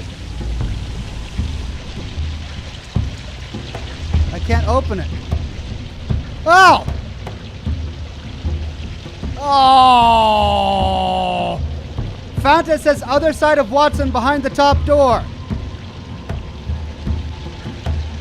Oh. Oh, man.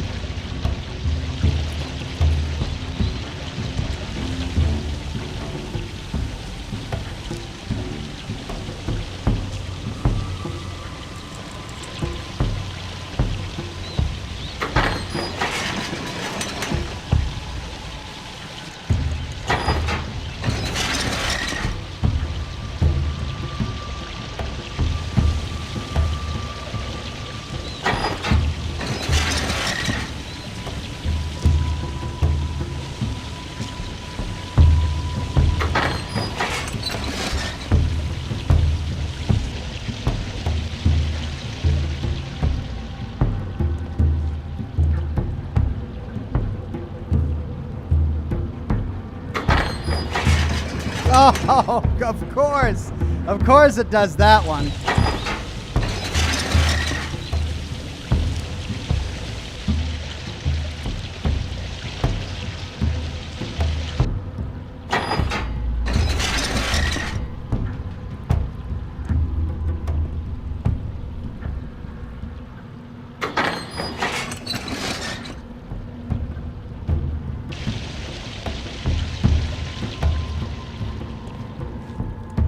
Are we inside the hidden temple of Mithras, Holmes?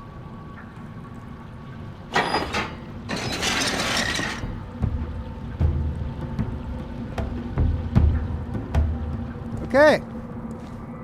Well, tell me we got to do more of this.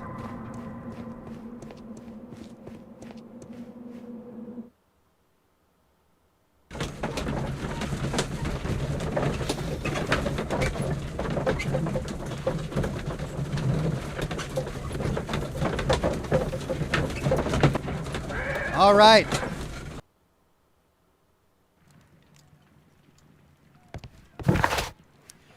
We have one thing to do. We need to talk with someone about the Mithraic mysteries, and I think I know exactly who.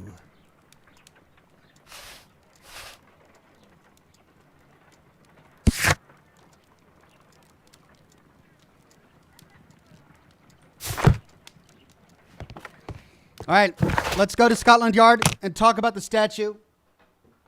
I need to go to the bathroom. I'll be right back.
Okay. Thank you for your patience. Julian Z says, ooh, Ox, I love these types of games with ancient temples and archaeology. You should consider playing the 3 latest Tomb Raider games if you like this case. I do like this case. Maybe I should.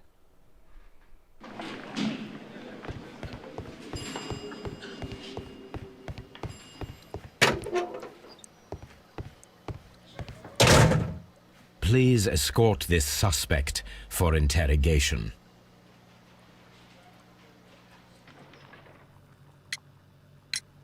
Perhaps you could explain the cult of Mithras to me. No, there is nothing to say. We are not the worthy ones. But Sir Rodney believed that he was. He was wrong. I have visions. The golden knife, the mummy. Oh, it's all my fault. Calm down, Mr. Garrow. That's it. But it opens up a new brain space. Maybe we can put some of these together now.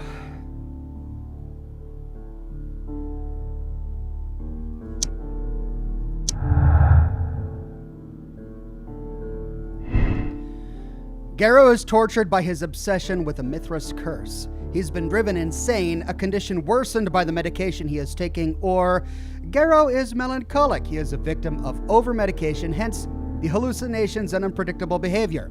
His state has been worsened by the shock of Sir Rodney's death.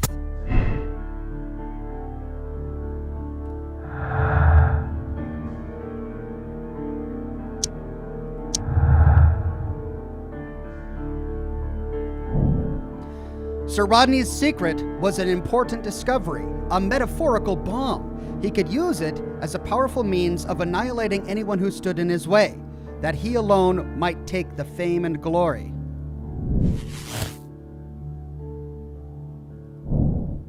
Motive: paranoia. Garrow's suffering was too great. After Sir Rodney's grand discovery, Garrow lived in fear of the Mithras curse and so developed heightened feelings of paranoia.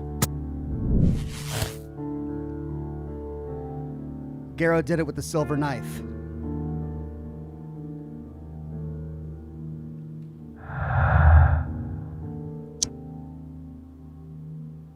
But that leaves these two.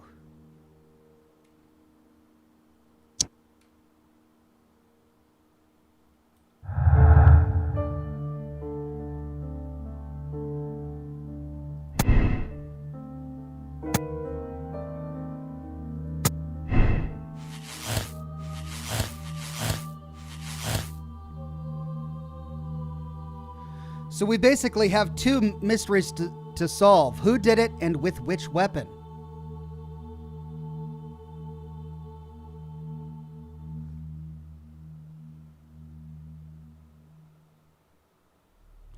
This is frustrating because if we choose the ice, it explains the diluted blood, but it doesn't explain the lump of silver in the brazier. If we choose the silver weapon, it explains the lump of silver in the brazier, but it doesn't explain the diluted ice. However, the only explanation that we have for the ice, if we choose the silver weapon, is the humidity. That at least could plausibly explain for the diluted blood. But if we choose the ice weapon, we're left with nothing that explains the silver in the brazier.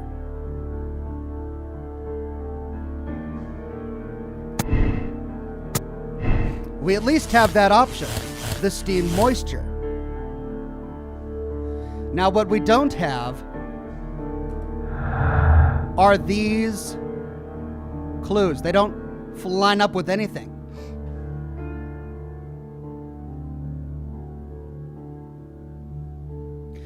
Sir Gregory was complaining about the power Sir Rodney appears to hold over the baths.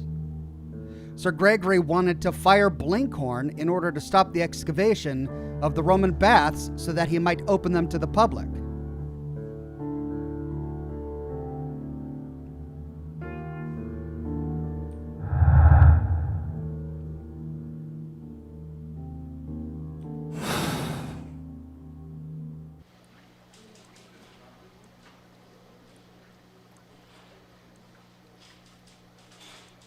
Please escort this suspect for interrogation.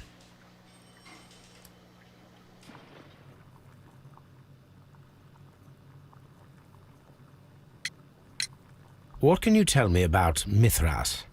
Oh, so much. It was the core of our work. Why do you ask? Were you seeking the golden knife? I see you are an amateur. Yes, the golden knife was our grail. It is said that it bears the only text explaining the ritual of the cult of Mithras. I understand. I read something about immortality. A myth. The knife would provide immortality only to the worthy one, and yet it is cursed, and it would kill you if you are not initiated. Did you expect to find the golden knife at the baths? Well, Sir Rodney thought that it might be there. Did you observe the knife representations there? They are so extraordinary, and we had hoped that... It is a tragedy that he has passed away, taking all of his secrets with him. As soon as I've been released, I will continue Sir Rodney's researches in his memory.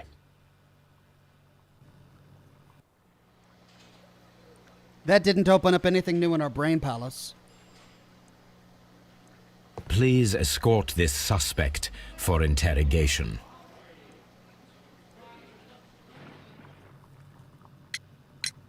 The paintings in the baths are focused on Mithras, I understand.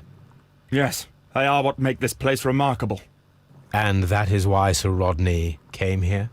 He believed that the golden knife, which is an ancient ritual item, was hidden somewhere around the baths. I admit that it would be wonderful if it were true. And you are not concerned by the reputation of this artifact? You mean the curse? Before someone is dead, it is a blessing. After they are dead, well, then it becomes a curse. Ha!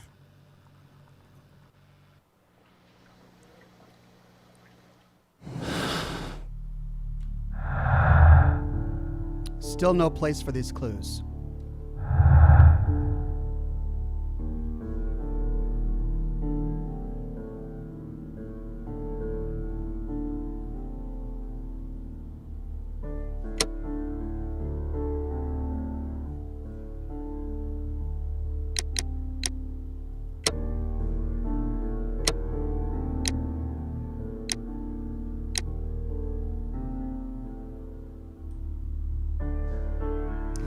Edward J says, "Hey Ox, you should check out Daymare. It's a survival horror game reminiscent of old school horror games, but plays like the Resident Evil 2 remake. Daymare, interesting. I'll have to add that to the list."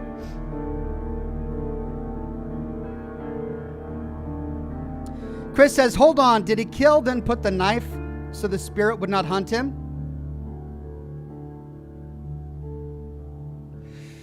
Yeah, so, I mean, this is really, the only thing that's troubling me right now is that we have these two clues that have no resolution. We can't resolve either of these, which makes me think that I'm missing some evidence. I mean, we may still have the right guy.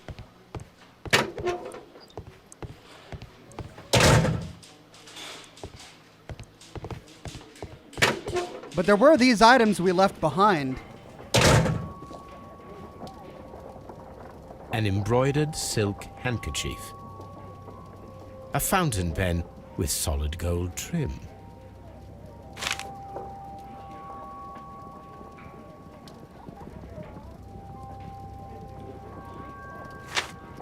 But really, neither of them have any motive to kill him. Neither of the two remaining suspects have any motive to kill him. Both of them are either financially motivated or career motivated for him to stay alive. The only guy who even has a reason to kill him is the guy who's afraid of the Mithras curse. And the only one is Gallo, the guy who had blood on his towel. And remember, the only one who told us that the knife flew through the air was Gallo himself. It could very well be that it didn't fly through the air, that he used the knife to kill Rodney. That's how he got blood on his hands, and then he threw it in the brazier to melt it as an offering to absolve himself. And we know that he used silver because he's the one who repaired the ring. It's got to be him. I'm going to do it.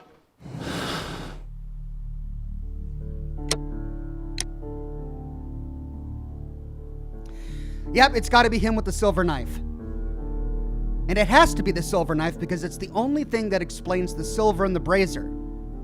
Someone in the chat said that the silver could have been a red herring. Yes, but put there by who? It's still there in the world, and we still have to explain it. It's silver just doesn't randomly appear there. Someone had to put it there. And the only person who could have put it there is the murderer. And the only way the murderer would, or the only reason the murderer would have put silver there is if it was involved in the murder as the murder weapon. The only person who worked with silver that we know of is Garrow, who repaired the ring, and he knows how to use the mold, and he knows about the myth about melting it down as part of the ritual. Alan says the two clues are red herrings. Oh, that's true. Not every clue necessarily has to have a resolution. Okay, so we have two options to deal with Garrow. Condemn Garrow, send him to the asylum. He is a psychopath. We are unable to determine if his actions were deliberately manipulative or due to genuine illness. He needs to be put away for life, or absolve Garrow.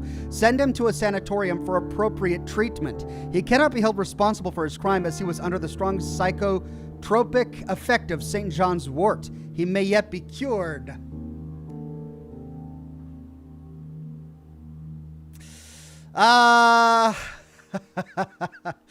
Well,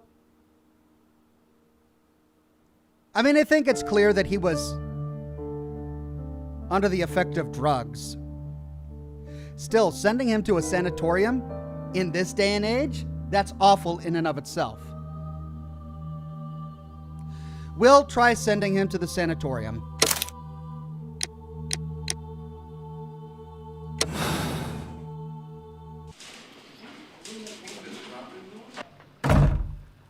Mr. Garrow, allow me to introduce you to Dr. Watson. Mr. Garrow, please do not be alarmed. We only wish to help you. You were under an intolerable stress, but it's over now. What? I can attest that your medication affected your judgment. You will not recall, but it caused you to temporarily lose control. Did I? Are you saying I killed Sir Rodney? I am afraid so. For as my doctor will persist in reminding me every single day, drugs can be harmful. Cocaine! You developed a malevolent obsession with Sir Rodney. You believed him to be unworthy, sacrilegious. Oh, Do not distress yourself. Prison is clearly not a suitable environment for you. what is my environment then? You're suffering from an acute form of melancholia, but you can and will be cured. All you need is rest and detoxification. I will take care of every detail.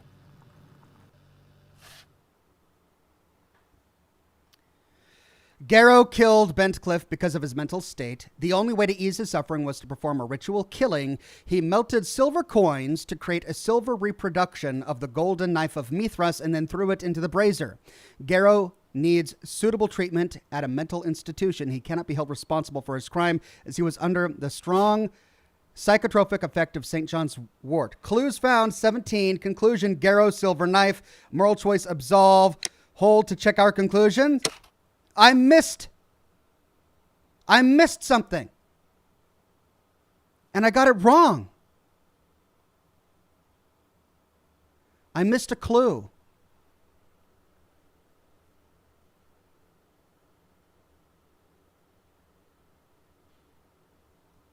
And because I missed that clue, I got it wrong.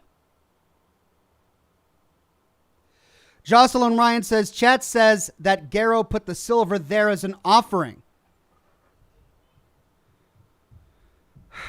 The silver coins.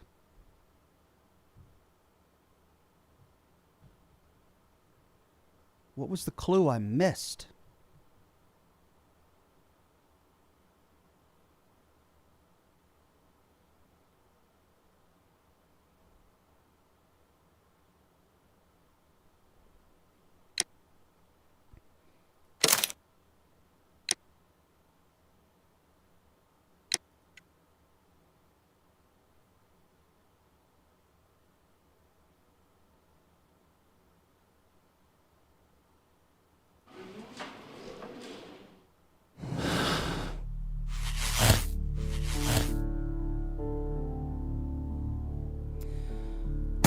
So if the steam...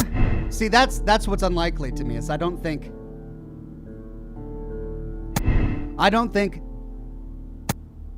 Well... Okay. That actually makes more sense.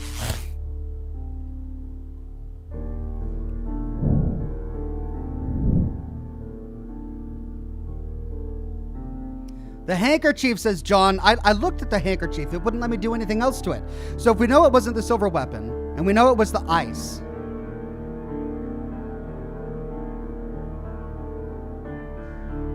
we still have nothing else. We've got to connect these two somehow. And we exhausted all dialogue options.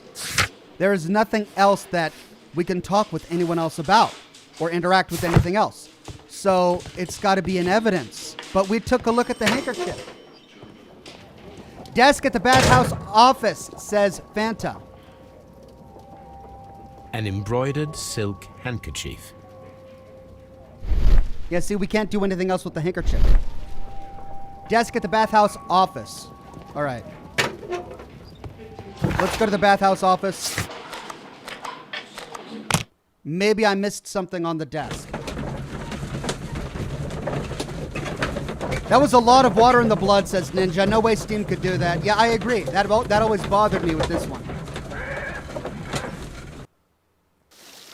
And I forgot about the silver coins. That would explain the amount of silver.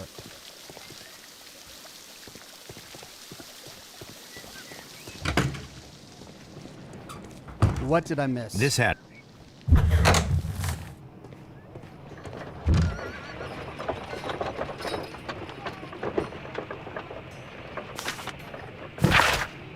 Baths reopening. Miraculous reopening of the Strand Lane Roman Baths excavation research. The research efforts were about to be halted when a savior arrived in the form of Sir Rodney Bentcliffe. Sir Rodney has taken over immediate control of the excavation, claiming that the site holds the key to a great mystery. We pledge to update our readers with all of the exciting news as it develops. So someone could have felt miffed that he took it over?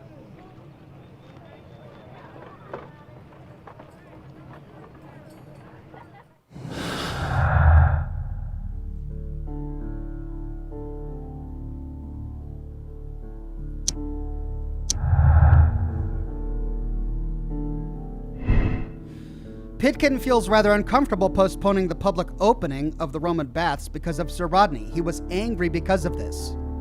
Or Pitkin expects to receive much of value from Sir Rodney's research. The work will increase the bath's renown and popularity. You would choose that one. It doesn't lead to...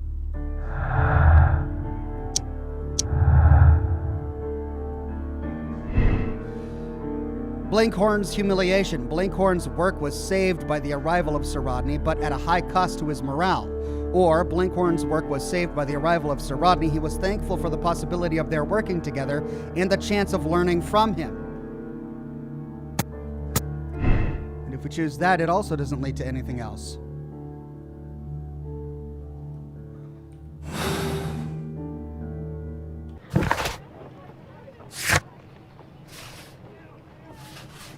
And we don't have any more dialogue that we've unlocked.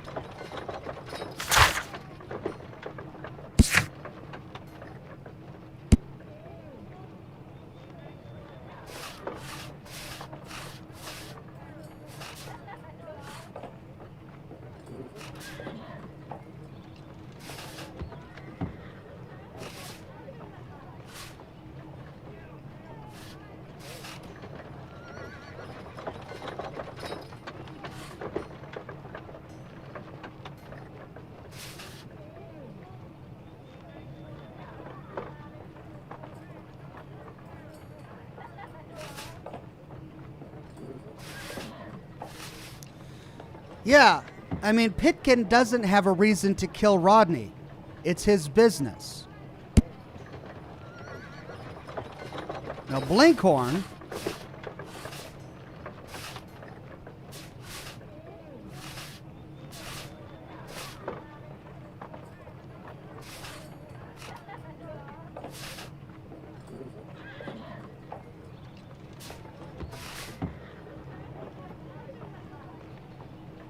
He says that Garrow couldn't harm a fly.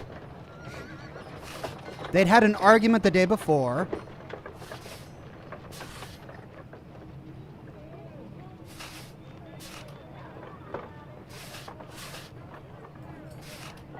He disapproved of Rodney's ideas about archaeology.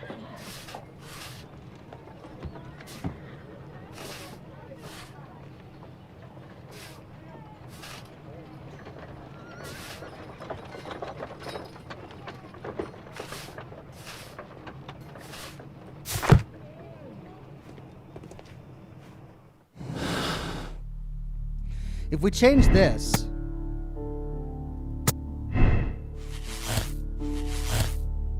that disconnects everything.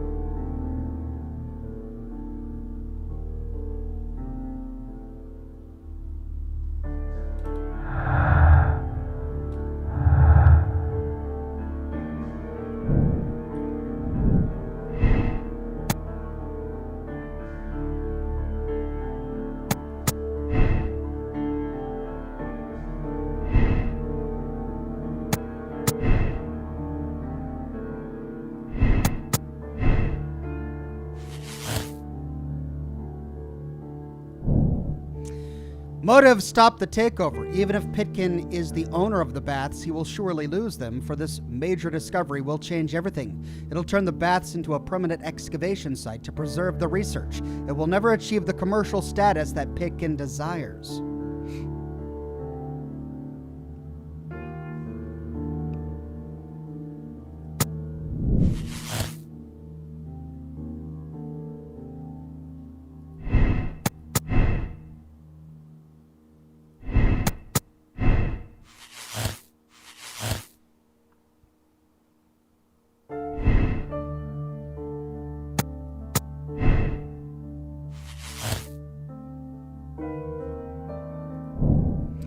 Blinkhorn is a deserving specialist who is aware that he is about to be cast aside over a major discovery. He will lose his chance of a lifetime. Motive vengeance.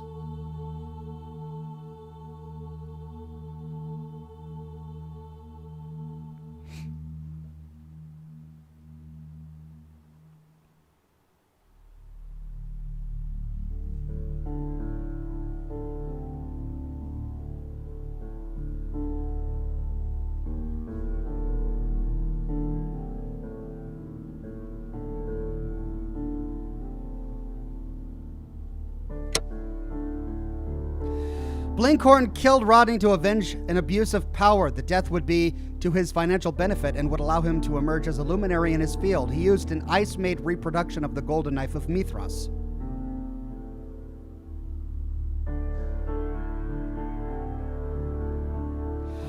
Okay, well, I guess that's just as likely. We could condemn him. Blinkhorn knew of Bentcliffe's intention to take all of the credit for the discovery of the golden knife. He devised a cunning plan to eliminate Bentcliffe, and for this he deserves the rope. Or he devoted his life to discovering the golden knife, and the credit was about to be stolen by Bentcliffe. If he had been given the opportunity to claim the ownership of the discovery, he would not have killed Bentcliffe. Well, in this particular case, he doesn't have a mental illness to fall back on, so I think I'm going to condemn him. Let's try it.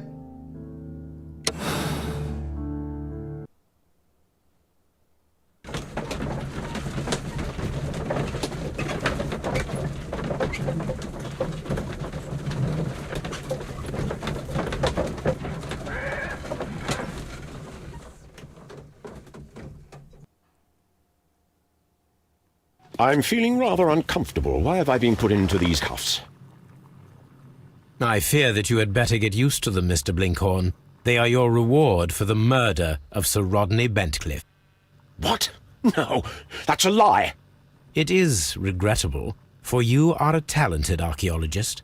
I will request that you are placed in a prison where you are unable to dig an escape tunnel. That is, of course, if they decide that you shall live.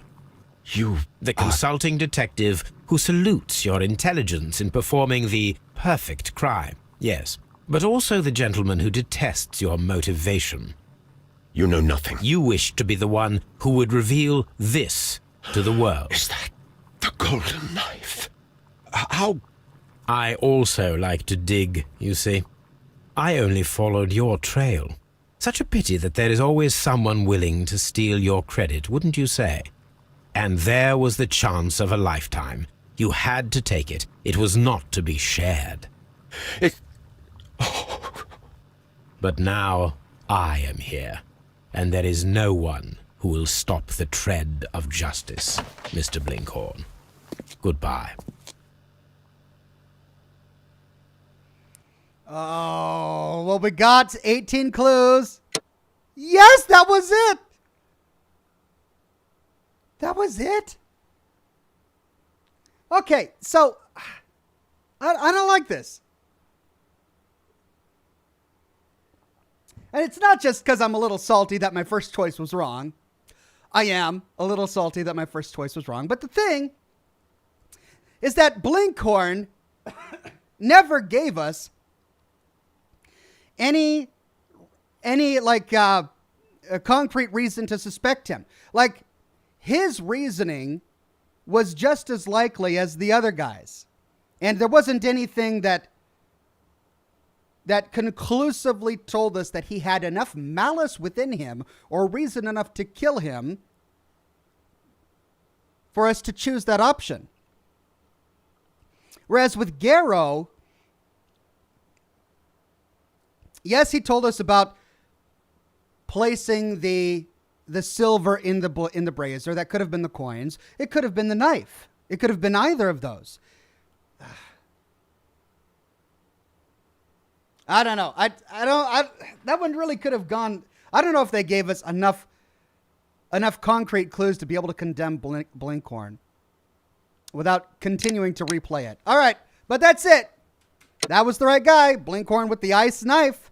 All right, we'll accept the decision.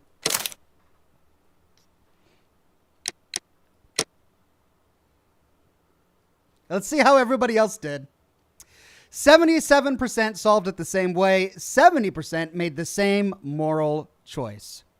Garrow was the red herring, says Ninja. Yeah, that's the problem. Like, he was clearly the red herring upon looking back on it now, because he was mentally unstable. He was taking drugs. They placed him at the scene of the crime. They placed blood on his hands and on his towel. He touched the silver that he admits that he put into the brazier. He's the one who repaired the ring with silver. Like, all of these different things, which is why I thought that he was going to add up to be the guy, because he touched all of those aspects of the crime scene. But the reality is that it was Blinkhorn, and we kind of had to read between the lines that maybe it was an unnatural situation. Like, if it were a real case, the real perpetrator would have left many more fingerprints on the scene of the crime, whereas Blinkhorn really didn't. He seemed stepped back from the whole Mithras curse, which made it less likely that he would use a Mithras knife that he took the time to mold from ice. Anyway, but then again, it takes a bit of cunning to do that, and Gallo was a bit too superstitious. Maybe he was so superstitious that he wouldn't dare to adopt the whole curse of Mithras thing as part of a murder. So there is that argument to be made. Anyway, we're through, and we know the answer. Thank you, chat.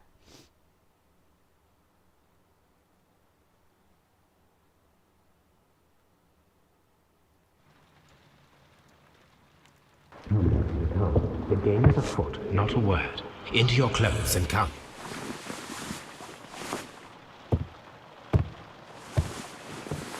I'll wait for you in the sitting room.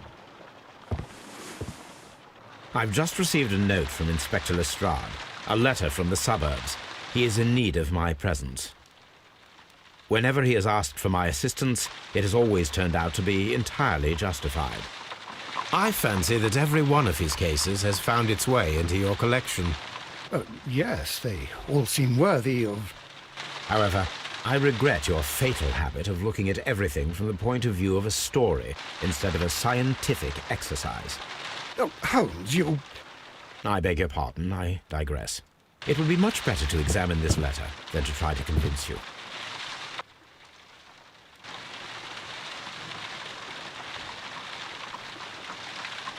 All right, let's check the telescope. Jeez. Still, guys. Why is he always scared at that poor lady? We'll pet the dog. I agree with you, Toby, that Watson... The letter is on the table, Holmes. You should take a look. I agree with you, Toby, that Watson's shoe is preferable to Mrs. Hudson's cold cuts. The letter is on the table, Holmes. You should take a look. Okay, I'm trying to. Which table? This? Yeah. What? The letter is on the table, Holmes. You should take a look. Yes. Oh, thank you.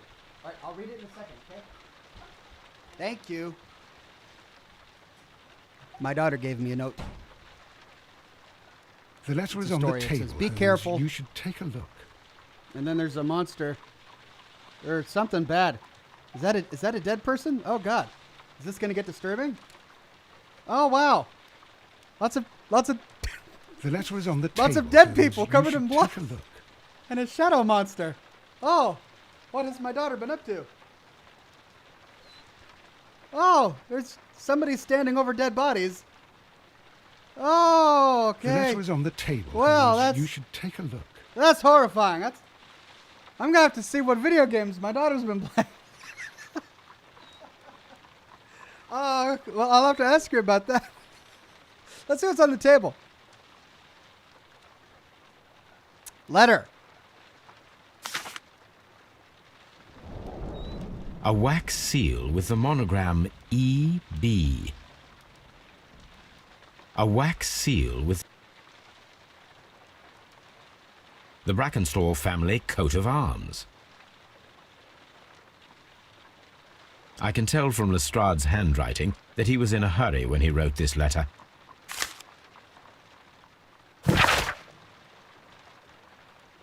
Abbey Grange, Marsham, Kent, 3:30 a.m. My dear Mr. Holmes, I should be very glad of your immediate assistance in what promises to be a most remarkable case.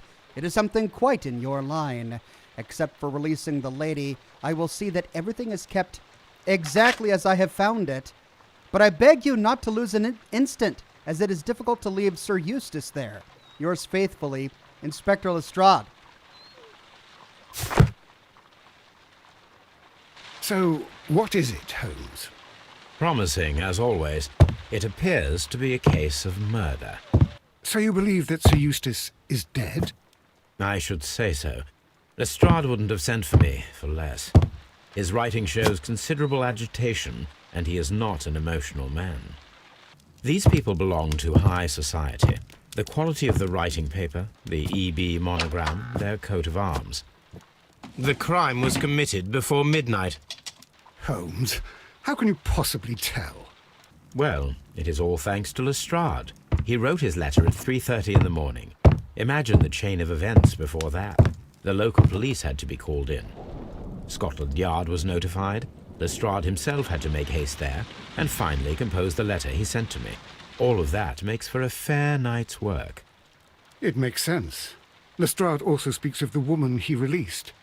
That seems to indicate that she had been held somewhere during the crime. Much time has been wasted. Let us find a cab and go to Abbey Grange immediately. I live in hope of an interesting morning. Right. With this, ladies and gents, I'm out of time. We'll pick up right here next week, same Ox time, same Ox channel on Wednesday to start this brand new mystery. It's perfect timing. We finished the last one. We've got this one, and now I need to go interpret this mystery with she's been playing a lot of Among Us. It's a new game that the kids have been liking, where they run around in spaceships and they're an infiltrator and they got to murder people and then solve the case. And there's a lot of dead bodies in this little book that she made. Well, I can't wait. And look, it's like Lady Death is here. standing over the corpse is smiling. That's like a creepy little smile. Well, this is my new mystery that I'm going to unravel, and I'll give you the interpretation during my next broadcast. Thank you all for joining. I hope you have a wonderful rest of your Wednesday. I'm going to get to harder work on my next tactics video, so I hope you look forward to the weekend. It should be done by then. Next live stream is Thursday. Tomorrow for Scotch and Smoke Rings. I haven't picked a game yet. I will beforehand. And then, of course, we've got The Witcher 3 on Friday. Blood and Wine. See you guys tomorrow for Scotch and Smoke Rings. Have a wonderful rest of your Wednesday. Bye-bye now.